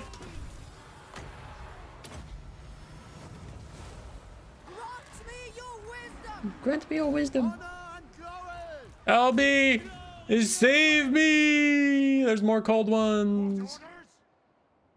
Orders! Orders! Ready for orders! Quick now! Child of light! LB, save me! Paladin of Bretonnia! Bretonnia needs me! Attack! Orders! My gifts are yours! Spearman at I mean, there's a lot of Saurus left. There's a lot of Cold One Spear Riders left, and most of my balance power is into expensive single entities, which I can heal, but they're not actually that good at clearing stuff out. So I think for everybody's sanity, I'm just going to FF. GG to Leo. I could drag this out, but I don't really think I'll win, so what's the point?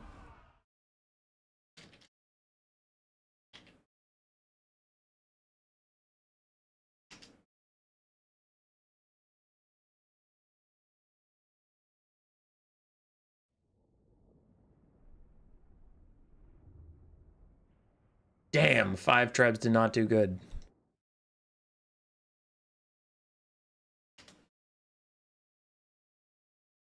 $500 value, 200 value, 200 value, 200 value, 600 value. Damn. I do like, okay, memes aside, you know, memes aside, I do wish all artillery got some pretty significant buffs. They're just not really a viable unit class right now. Artillery is not living its best life. Sad. Taking 5 of them is pretty silly. Rest. Bring yo Kislev, punk.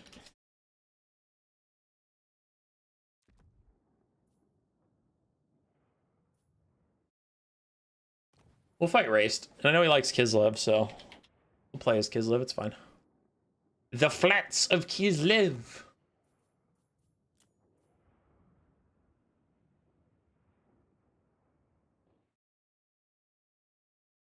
Oh boy. I memed a little bit in that last one because we did do that matchup already. But versus Raced, I'll try hard. Race is a pretty darn good player. So I'll give it an honest run and see if I can beat him. And if I can't, then I can't. Knights of the Flame! So versus good old-fashioned Kislev, huh?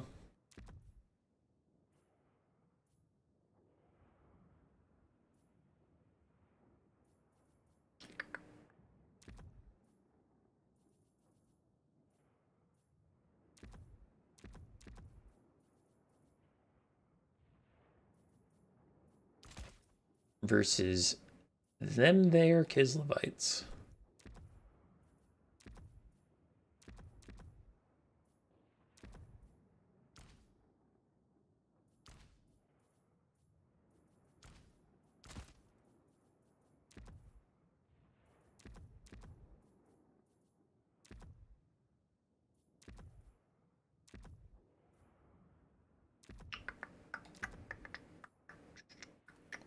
Ugh, you're so expensive. Dang it. Well, back to my original thing.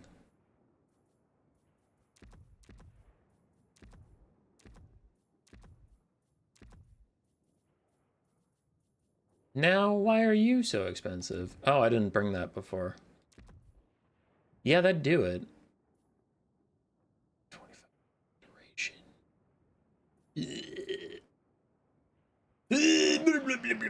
Let's do that. Oh, and I didn't bring that last time. That's how you were so cheap. Understood. Okay. Cool, so we have that set up.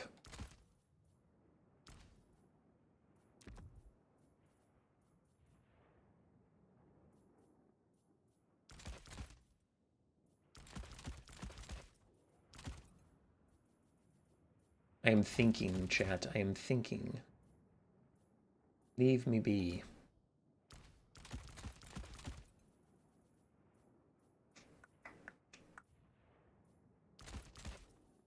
We have all that, and then that.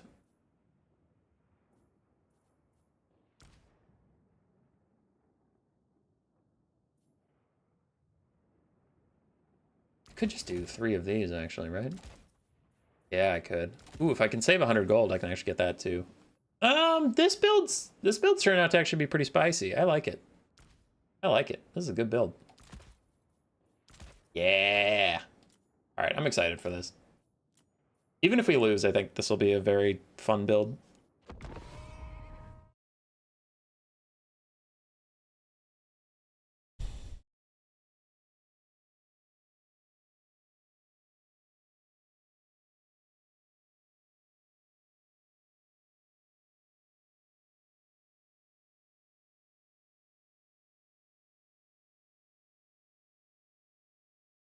Okay, so we have a build.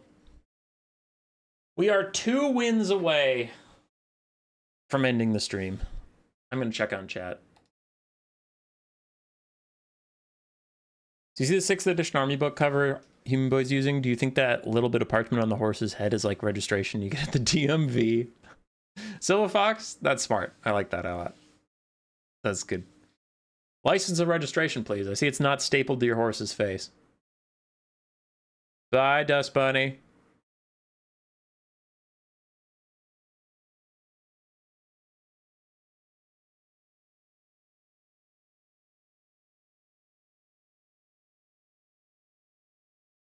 This is more of a try-hard build. I don't actually know if Hippogriff Knights and Grail Knights are the smart thing to do here, because Kislev is, they have a lot of good halberds in the Kislevite warriors, and they have a ton of hybrid shooting, where they have armored Kossars who can just whip out their pistols and get free shots in the Hippogriffs, or Ice Guard with glaives, or Streltsy or things. So I don't actually know if that's the best way to play this one. So I came up with something a little creative, but I don't actually think it's that bad. But this is my honest attempt at this matchup, and maybe I'm wrong. We'll find out. But took some Battle Pilgrims to punch through the Kislevite warrior front line, and then we have Men-at-Arms as well, the sword variant, because they have decent melee attack, melee defense. But again, just trying to get through that Kislevite warrior front line. Then we do have some secondary halberds around to help fight cavalry, or the Frostworm, I'm sure, is coming. Then we have a bunch of archers. Just a bunch of archers that will be defended by our Battle Pilgrim frontline. And then I do have 3 armor-piercing cav, all of which are the questing knights. Thought about doing Grail Knights, but then I could afford 1 Grail Knight and like 2 Knights of the Realm. I was like, wait, I could get 3 questing knights, and this is a decent matchup for them. Arm-piercing good versus their infantry, arm-piercing good versus Griffin Legion and Winged Lancers and stuff. And then to avoid getting sniped out by Death Frost, I took 2 casters, because I wanted Flock of Doom, in case he goes like super heavy on infantry. I wanted Flock of Doom, but then I didn't want to have just a Lord that can easily get sniped out, so I brought a hero with some healing. But also, now, if my Lord dies, I still have a caster, and I get Power Stone. Then we have the Green Knight to just hunt whoever is on the Frostworm and make their lives pretty hellish. So, we'll see. I mean, this build might not work out, but that doesn't mean I was trolling when I made it. It's just like, oh, well, I had an idea and it didn't go my way.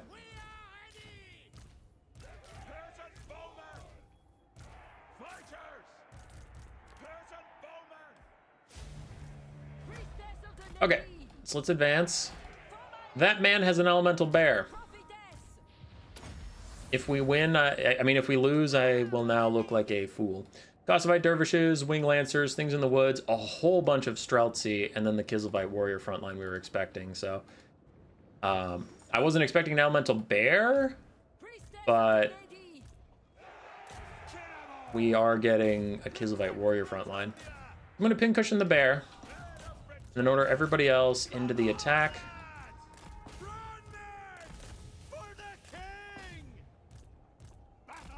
He doesn't have too much to flank me with, so I'm going to actually advance with my halberds too. Just keep the pressure up. The bear is falling back. I want the 3-man Flock of Doom. Doesn't look like I'm going to get it. Could get it back here. 3-man Flock of Doom. Oh, he lost his attack orders because they briefly disappeared into the trees. Understood. Alright. Archers. Let's divvy up a little bit. Start shooting at the things in the woods.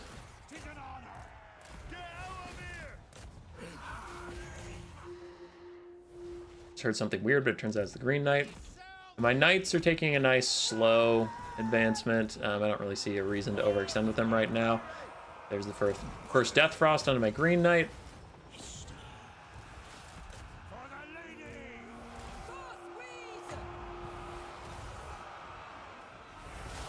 Salt of Stone back there, see if he notices. Flock and Doom up here, he'll certainly notice that.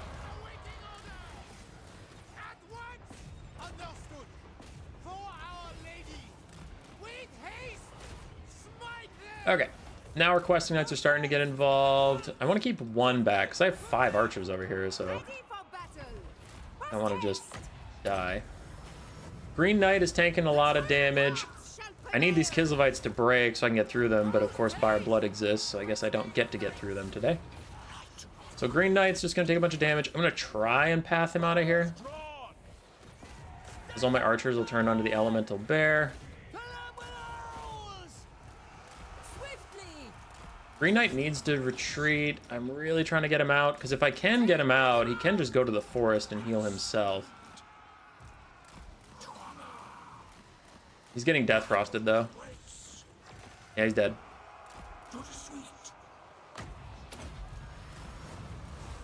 Heal! Heal! To the forest! No, he died. Immediately. Swiftly. Alright. Questing Knights move on. I thought I kept some questing knights in reserves for my archers, but I must have moved them up at some point, as Tsarina is running me around a little bit. Lady. Post haste. Battle pilgrims! Okay, those are just Kosovo dervishes, so my archers should be able to take them out. Meanwhile, we're fighting Streltsy. It is done. To war! Take the ground. Moving a base. Die, fiends! Noble knights. I honor my vow. When the questing knights are both in the same place, I'm going to hit them with a little bit of a heal. Knights of Bretonnia! Peasant bowmen! Loose! 'Tis an honor! As the dervishes are running around. Immediately! I serve the lady. My lady, grant me your sight. Lots of damage. For the Lots of king. damage. Attack! Questing knights. Questing knights get rid of the things in the woods and they charge forward. The lady. Y'all are doing great. At speed! Peasant bowmen! Our peasant bowmen are doing a great job against those Kislevites warriors, while the companions of Quenelles charge right back into those fools. I lose all my questing knights on the high ground, but that's not exactly news. Anon. The lady wins it. Yes! Break them! Okay. At once! We still have a metric shit ton of infantry left. We just have to get rid of these guys disrupting our peasant bowmen, and we'll be okay. Fortune favors you. That's why I'm falling back. I'm going to focus on my Flock of Dooms for damage rather than my Earthbloods for heals, because there's not a lot left to heal. I just need to kill God help us! his Streltsy and I'll be fine. We serve the king! Bretonnians! So, Attack! With haste. kill those Streltsy. Questing Knights are back. You're exhausted probably. You're tired. Okay, I'm going to let you rest Peasant bowmen! for leadership reasons. And then all peasant bowmen that we have turn to fire at the Streltsy. Like it! Quickly, And then march lads! ominously forward. Aye! I serve the lady. I serve the lady. Behold the power of the lady. Peasant bowmen! Fighters! Peasant bowmen, you get your own control group. You are now control group 3. Kill 'em with arms! Pin cushion that fool. At speed. We serve the king! At once. Tsarina is beating up on my poor damsel. At once. Very well. For the king. So I could use an Earthblood for my lord. I am waiting. Quickly. Aye! Ready for orders! Consume them. Full tilt! It shall be done! Men at arms! Serve and obey! Priestess of the lady. Priestess of the Lady. I still have a lot of winds of magic if I can get to it. At speed. Questing knights! Attack! Orders! Okay, that Streltsy's gonna rout. All the other Streltsy are in melee, so I'm now gonna turn my archers onto the Tsarina and try and take her out because she's currently kicking my ass. We serve our Any bowmen that are back? Shoot the Tsarina.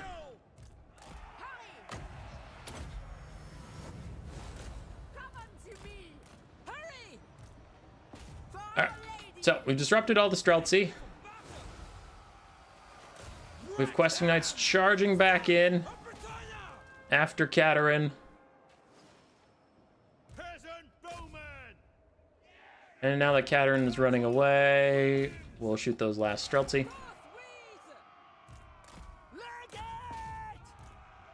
We fight for Bretonnia! One man for the lady! Anon! With haste! Quickly! Withdraw! Clear out! At once! Battle ready! Fire! Withdraw! Oi! Some of our bows kill the Streltsy, some of our bows shoot Tsarina in the face. I needed you back It is done! Post haste! so you can heal both of you at the same time. Ooh, the overcast damage on Tsarina is pretty unlucky. But there. Tsarina's not exactly the best combatant that exists, so I thought if I healed up my 2 foot combatants and just fought her, I'd be okay. That's kind of where we're at. So we shattered those guys. I just want to keep charging through, getting those Streltsy. At speed! With haste! Darn army lost some of them. Archers are firing up and over into the Streltsy. Tsarina has no healing, so time benefits me, I think. Should. Alright, those guys are by our blooding, so archers fire at the one that can actually break. Death of the lady! Forthwith! Anon! Oh, I have 0 into magic reserves. That's unlucky. I have 5 and both my spells cost 6. That's not cool. Destroy them! Priestess of the lady! Okay, archers are getting everybody to rout. Stack 'em good! Quick now! By the lady! Oh, I didn't realize my damsel was on a horse. Interesting. She didn't need to be. Army losses is coming for Kislev. We did it. That was actually a really close game. Damn. Green Knight got punked by the Elemental Bear and Katerin. I couldn't get him out to get him to healing, unfortunately. He just got, like, super stuck in there. But it's okay. Questing Knights. I hate Questing Knights.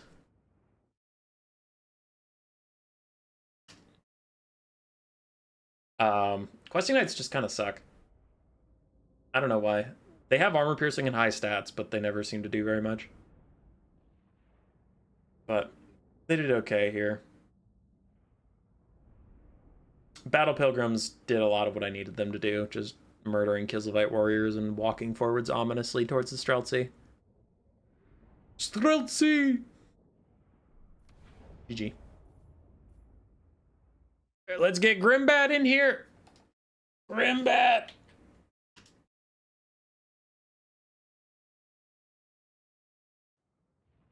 I'm currently 4-4. If I win this, I can end the stream 5-4 with a positive record. If I lose, I'll have to probably play another one and end the stream at 5-5 with a mid record. It's mid. But we'll see. He's playing Warriors of Chaos.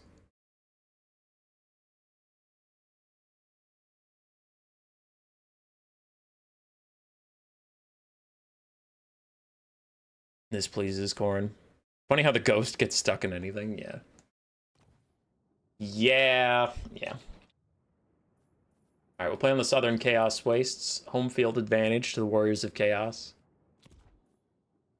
And let us do this. I am just going to play Corone. Hell yeah, Corone. Quest sucking is accurate, sadly. They're so cool, but just no lances, no shields. Yeah, great swords on the back of a horse is a little... maybe a little too metal.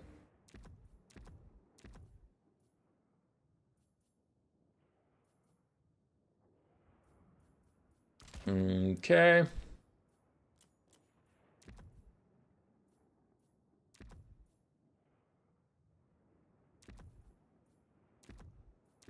Dun, dun, dun, dun, dun, dun, dun, dun, dun, dun, dun, dun, dun, dun, dun, dun, dun, dun.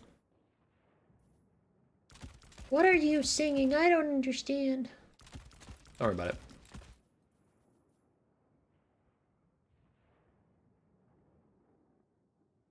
On horseback, they're more okay swords.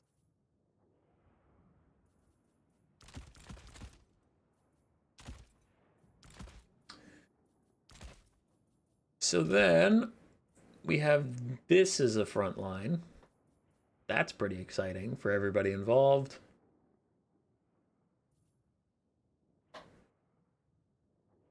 Remember when the Companions of Quinels were the best cav in the game? I actually don't remember this. When was this dark time?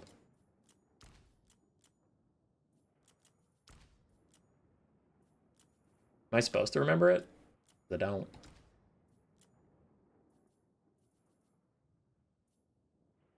Okay, this is a build that might work unless they halberd blob. Then it will have problems because halberds are stinky bad poo-poo. Oi, oi, oi. But the Warriors of Chaos would never halberd blob. Never. Which is your worst faction in multiplayer? Not my least favorite, my worst? Probably the Warriors of Chaos. I'm pretty terrible with them. So the thing about the Warriors of Chaos is, me as a player, I am really bad at skirmish. I am good at either playing defensive or aggressive. Skirmish just is not a play style I'm good at. And I don't practice it a lot because it's my least favorite of the play styles.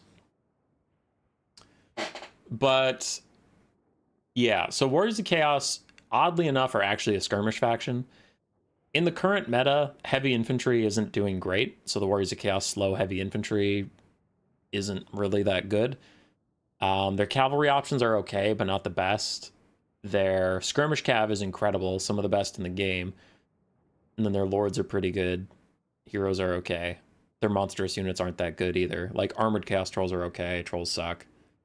So, I don't know. With some of the DLCs, they're getting some more options, but still the core of Warriors of Chaos competitive play is how well you can use Marauder Horsemen, Horse Masters. And that's my worst playstyle. So, I don't know. And then I also get baited a lot into trying to take some of their cool units like Dragon Ogres. And I know Dragon Ogre defenders are going to show up and say, there's this certain situation where they're good, or you just have to do this or this. Yeah. But like, there's a lot of situations where Dragon Ogres should win and don't. So they definitely need some buffs. And I don't get them in the perfect situation, and the Dragon Ogres die and my whole build falls apart. So it's just like, it's just not my playstyle. And I'm really bad with skirmish cav, which significantly impacts your ability to play Warriors of Chaos.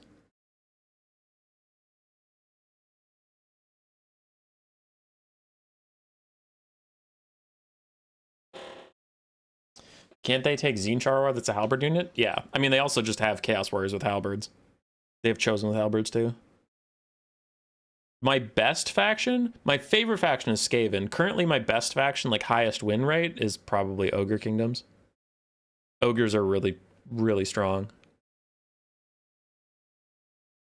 Yeah. I've been losing a lot of Skaven. And Skaven aren't a bad faction. I think they're mid-tier or higher mid-tier. I don't think they're top tier. But the problem with Skaven right now is we're kind of in a monster meta, and their monsters are all pretty horrible. And then range units have a lot of jank that CA's been working on, but they haven't managed to fully fix. So then when your range units don't always fire, it can feel a little coin flippy on how to win the game. So a lot of Skaven players that are still getting a lot of wins take some very different builds than I like. I don't want to call them degenerate because it's not like horrible, but they usually take like 3 single entities, Ikaclaws, Cleansing Ruin, and then like a chieftain on a bone breaker, and maybe, you know, a assassin or a brood horror hero.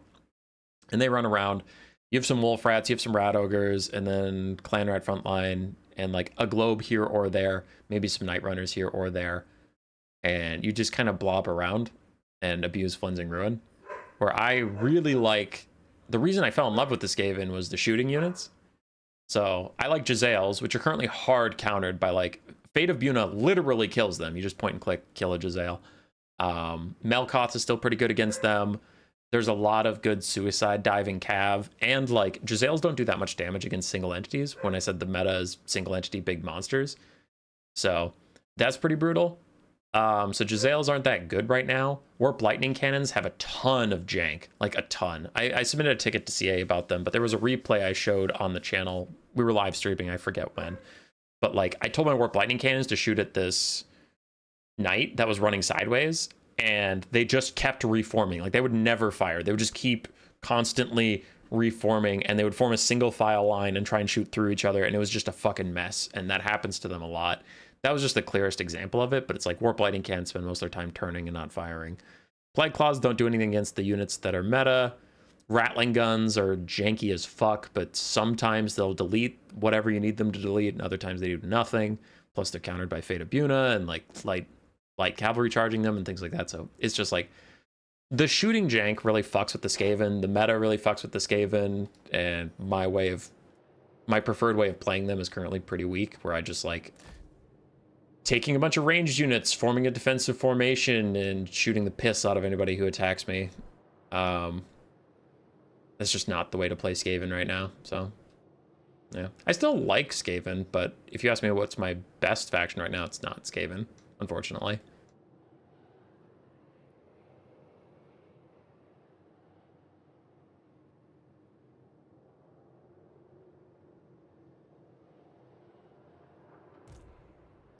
People in chat saying Skaven are a skirmish rush faction. Yeah, I just said I don't like playing skirmish. I do like playing rush, but not with Skaven. That's not the units I enjoy. It's fine, but it's not the reason I fell in love with the faction.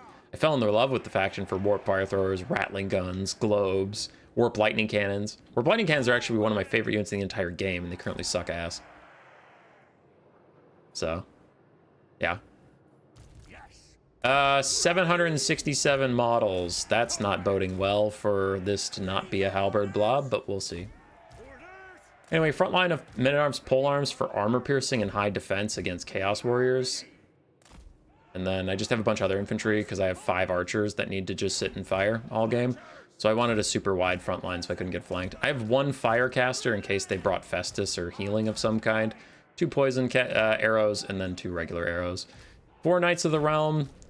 They'll do okay against Chaos Knights because I have the combo from the first game. I brought Lewin with the Sword of Corone, and I brought a Heaven's Caster with Curse the Midnight Wind and Aren's Thunderbolt. So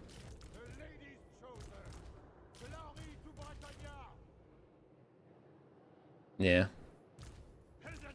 So we'll see.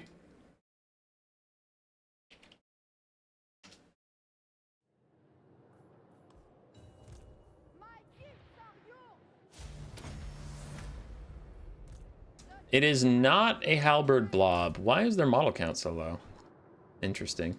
We have 2 Chaos Warhounds of Poison, Rotting Riders, Knights of the Brazen Throne, double Exalted Hero of Tzeentch, a Chaos Sorcerer of Tzeentch with pink and blue fire, and then some Chaos Warriors and Marauders. It feels like they're missing money. I'm going to keep an eye on my mini-map in case I'm getting flanked or something.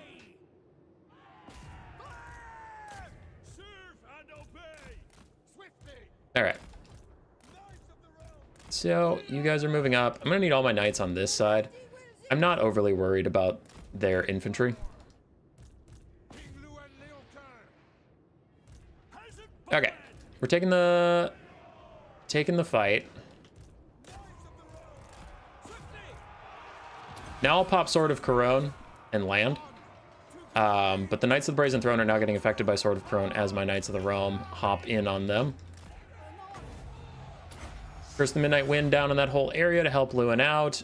Meanwhile, over here, I'm going to have my archers start teeing off onto halberds. Just want to get this moving.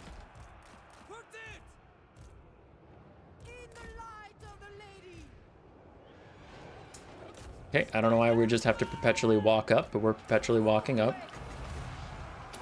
Overcast, Ren's Thunderbolt as the Rotting Riders are breaking through, so it should do a lot of damage to them.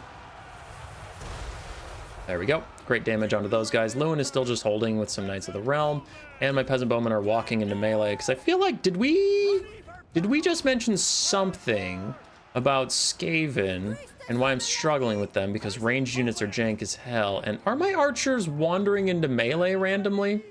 That's... Are those two things related? Are those two things related? Maybe, possibly. Hold on. We might be onto something. I kept some knights in reserve as the rotting riders break through onto my archers. These guys can just run up and take them out. First Midnight Wind on the whole blob. Lewin does need to back off. He's been a very good distraction card effects that's just held everybody in place right where I need them to be, in front of my archers, getting charged by knights and stuff, but I do need to pull back and get his healing up a little bit. Dogs are terror routing, they'll be back soon, but they're not here right now. Blue fire onto Lewin, dodge. Ooh, he couldn't dodge. Knights of the Lionhearted need to get between Lewin and danger. Need some archers onto the Rotting Riders. Stay in that fight. That fight is good for us.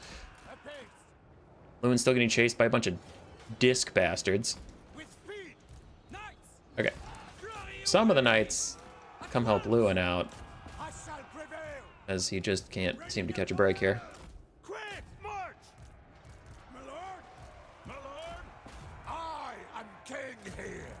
So Lewin and all these knights are gonna have to just try and beat the Tzeentch guys straight up, because they're pathing through all my guys like it's nothing, so I can't actually get away.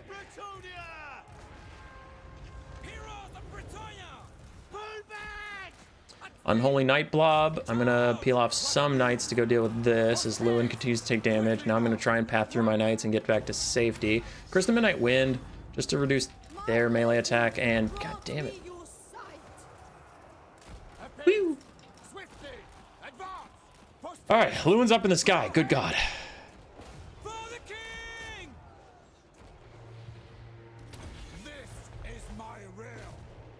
Archer's still trying to pin cushion everybody.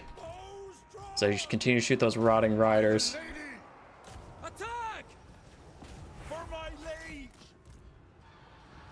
Lewin gets a good attack onto the Tzeentch hero.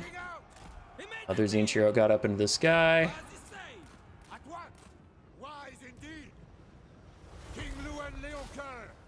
I'll go flying, so I dip.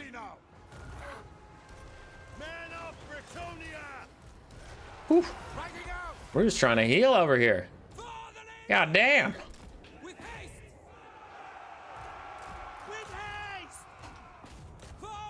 You guys really don't give up. Lewin, don't you rout. I need your healing. Archers up here still firing into all these Chaos Warriors and whatnot. Lewin gets back out. We have locked up those disc guys. So Lewin, go fly after the Exalted Hero. Knights, keep those damn discs on the ground.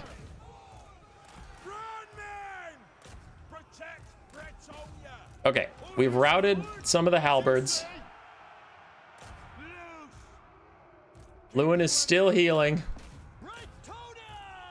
And just a metric shit ton of knights are trying to hold these two guys in place,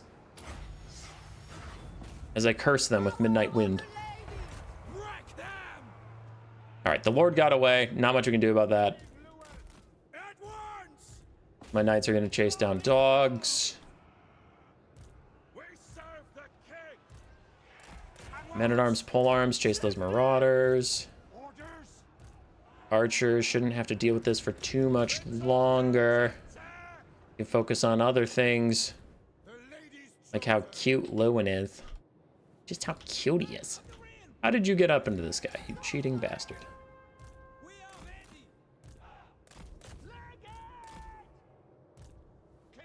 Alright, so Lewin's running around. Archers are arching.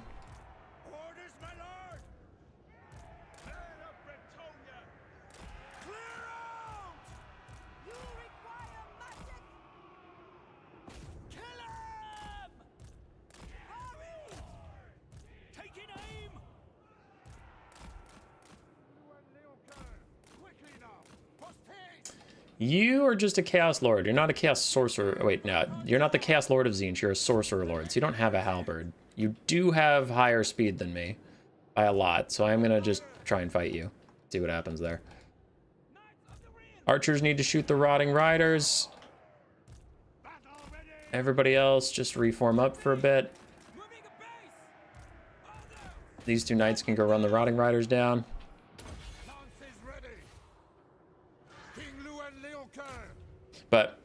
I have to take this fight with Lewin. I have significantly less speed than the disc guy, so he's just going to run up and hit me from behind, as Lewin is missing an awful lot of attacks for having a 20 melee defense. Are you serious, Lewin? Oh my god, he missed so many fucking attacks in a row! What the hell? That is crazy unlucky. 45 melee attack, and I charged him. 45 melee attack, and I charged him. And I miss like every attack besides one. I don't even break his barriers, and he gets a couple hundred HP off me. That's fucking bullshit. Okay, we're just gonna have to try and run for it.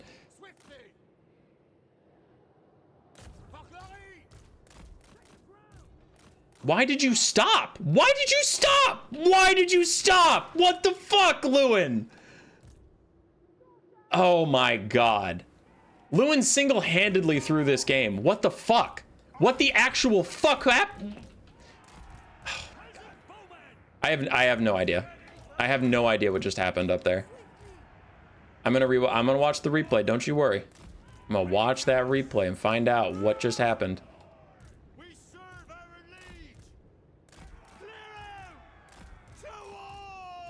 So we just lost our lord for free. Bretonnians, attack!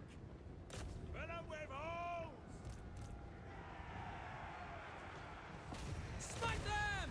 All right, Curse the Midnight Wind to give us some buffs. Get some halberds in there.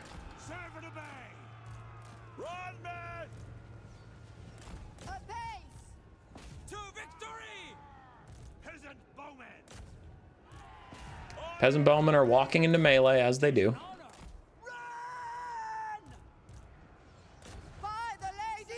But we're gonna route this guy again. There we go. And we're not gonna shift focus just yet. We're gonna focus him down. Make sure he actually dies, or at least takes as much damage as possible on the ground. Otherwise he's gonna come back with some nonsense Zinch barriers. So we killed this guy. All right, we killed the only real combatant. Now everybody attack the Chaos Sorcerer. And we should be okay.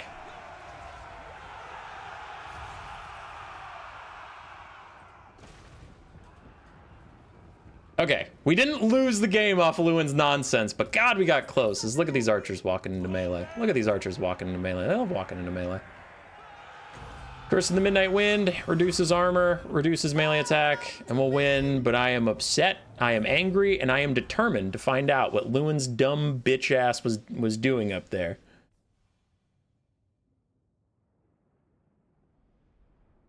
All right, GG's. Men-at-Arms, Polearms did great. We ended with a positive win-loss ratio. That was a silly Warriors of Chaos build.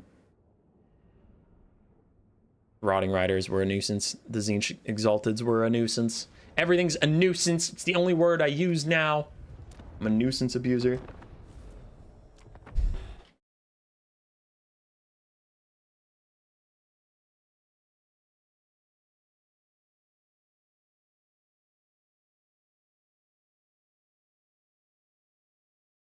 Despite Lewin's best efforts, he did end with a winning record. Yeah. I just gotta see what happened to the boy. So our win-loss was 5-4. Not bad at all. Not bad at all today. Ooh, not 45-4, though I wish. Oh, I wish. This map is the worst for fast forwarding, so it's unfortunate this is the one I wanted to see because it has frame rate issues. Certain animations with the lava cause it so when you're fast forwarding, it just slows down to regular speed anyway. But we'll get there. So Lewin distracting stuff. So far, this part of the battle is going about to plan, as our archers are pin cushioning random halberds, so I don't have to deal with those in the late game.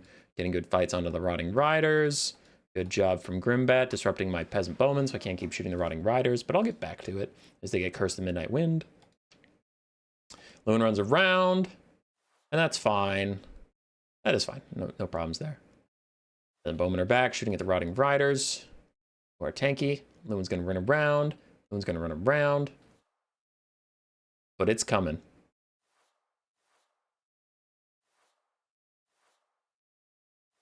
But it's coming.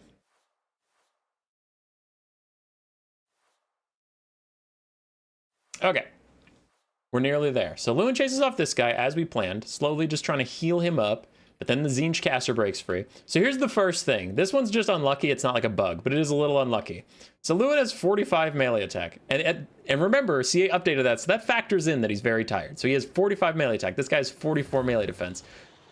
Normally, you'd be like, yeah, he's not going to hit very often, but we charge him, he charges us, so I should get a charge bonus, because Lewin's charge bonus is larger.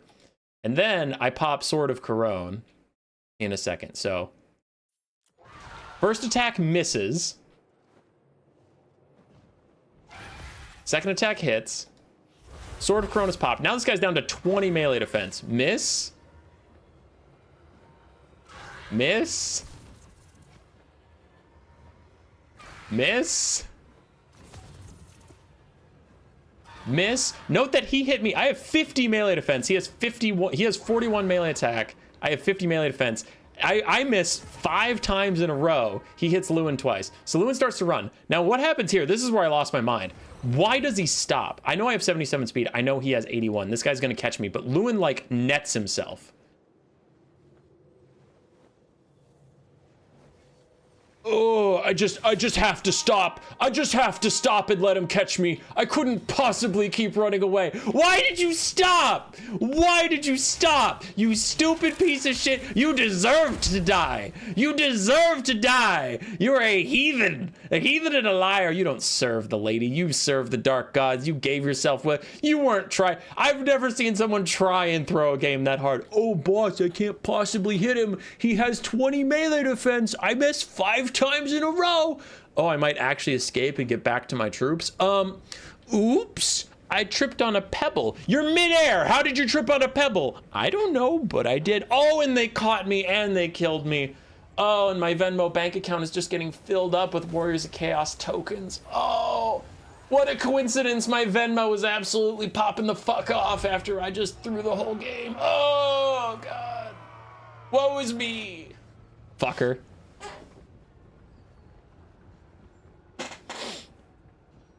Sometimes models get stuck inside each other. That's true, but he got stuck before the Tzeentch guy got to him. Before the Tzeentch guy got to him, he was like, nah, I'm just done. I'm gonna rename that Lewin's a punk ass bitch, and I'm gonna make a video about it. I'm gonna make a video about it. You can't stop me. It's been a while since I've had something that made me that angry.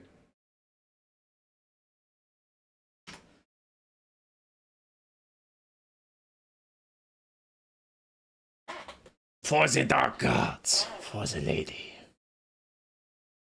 I could have sworn Lewin has perfect vigor. No, he's the only Grail Knight that does not have perfect vigor. He is a Grail Knight, but he does not have perfect vigor. That's just a long running joke. Yeah. So Lewin doesn't have perfect vigor. The Green Knight does, and then basic Grail Knights do. Grail Guardians do. Lewin does not.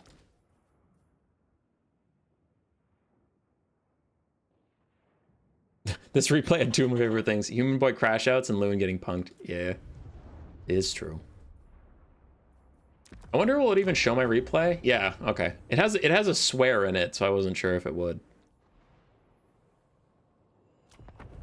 It has a bad swear. Okay, that's all I had for you today. I'm leaving. Thanks for hanging out. We had good viewership.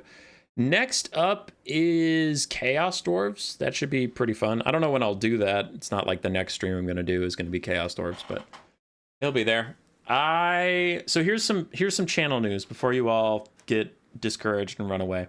We do have some fun tier lists coming up. I have the spells tier list, the lords tier list, every lord in the game tier list, and every hero in the game tier list. But I was waiting, and I've been waiting for a very long time because I was figuring there'd be a patch with the Skulls event, so I didn't do them for like 3 weeks since I had this idea. I didn't do them. Then the Skulls event came, and CA was like, yeah, no patch for Warhammer 3. And I was like, well, shit, okay. What do we do? And I'm pretty sure the DLC is going to come out late summer, so I don't want to put this off until late summer. So I was like, well, maybe I should just do them. And now they're saying we're getting Blood Knight's Sword and Shield and Noblar Chukkas or whatever bolt throwers. So then I'm sitting here. Well, those usually come with a patch of some kind, so I'm waiting to do those until the next patch, which should be in the next couple weeks? Question mark, as we've been stuck in like the same meta since December. There has to be a patch soon, right? We're almost 6 months since the last real patch notes. And there were patch notes recently that I defended, so I don't want to be a salty scumlord and be like, those patch notes sucked. When at the time I said those patch notes were cool. They were cool, but they didn't shift much. They just kind of, they toned down the strong factions. They buffed the weak factions. So that's objectively a good patch, but it didn't like seismically shift the whole meta. So the metas are pretty much the same, and you can see it in the competitive scene. The competitive scene is pretty quiet. So anyway, that was all to say there should be a patch in the next couple weeks, and then whenever that happens, I'll do a patch notes video. We have a faction war planned for as soon as there's a patch. We're starting a faction war.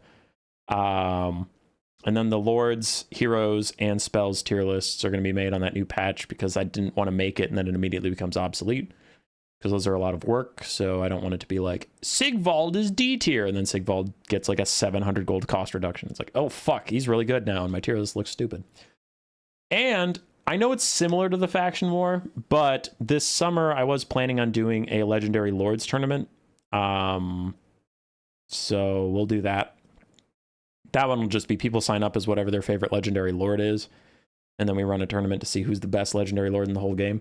Doesn't mean every lord will be represented. I'll just put up a spreadsheet with every lord listed and people can sign up next to their favorite. And if the ones that don't get filled, don't get filled. So we got some fun stuff going on, but yeah, everybody's pretty bummed out waiting for like a patch that actually shifts some things around. And then there's a DLC that is most likely gonna, if they said summer, it's gonna be August 31st because there ain't no way. There ain't no way this shit's coming out in June or July with the current drip, drip, drip of release stuff. Like if it was coming out in July, you would be seeing a lot more stuff by now. So nah, that shit's coming out late August.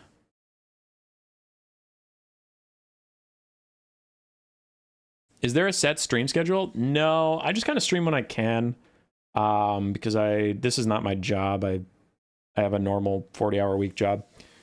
So sometimes I have time to stream, but I use it to make the daily videos instead. And then when I get ahead enough on the daily videos, I can stream. So yeah, today, if you're not American, you don't know, today was a American holiday, Memorial Day, so I wasn't working today.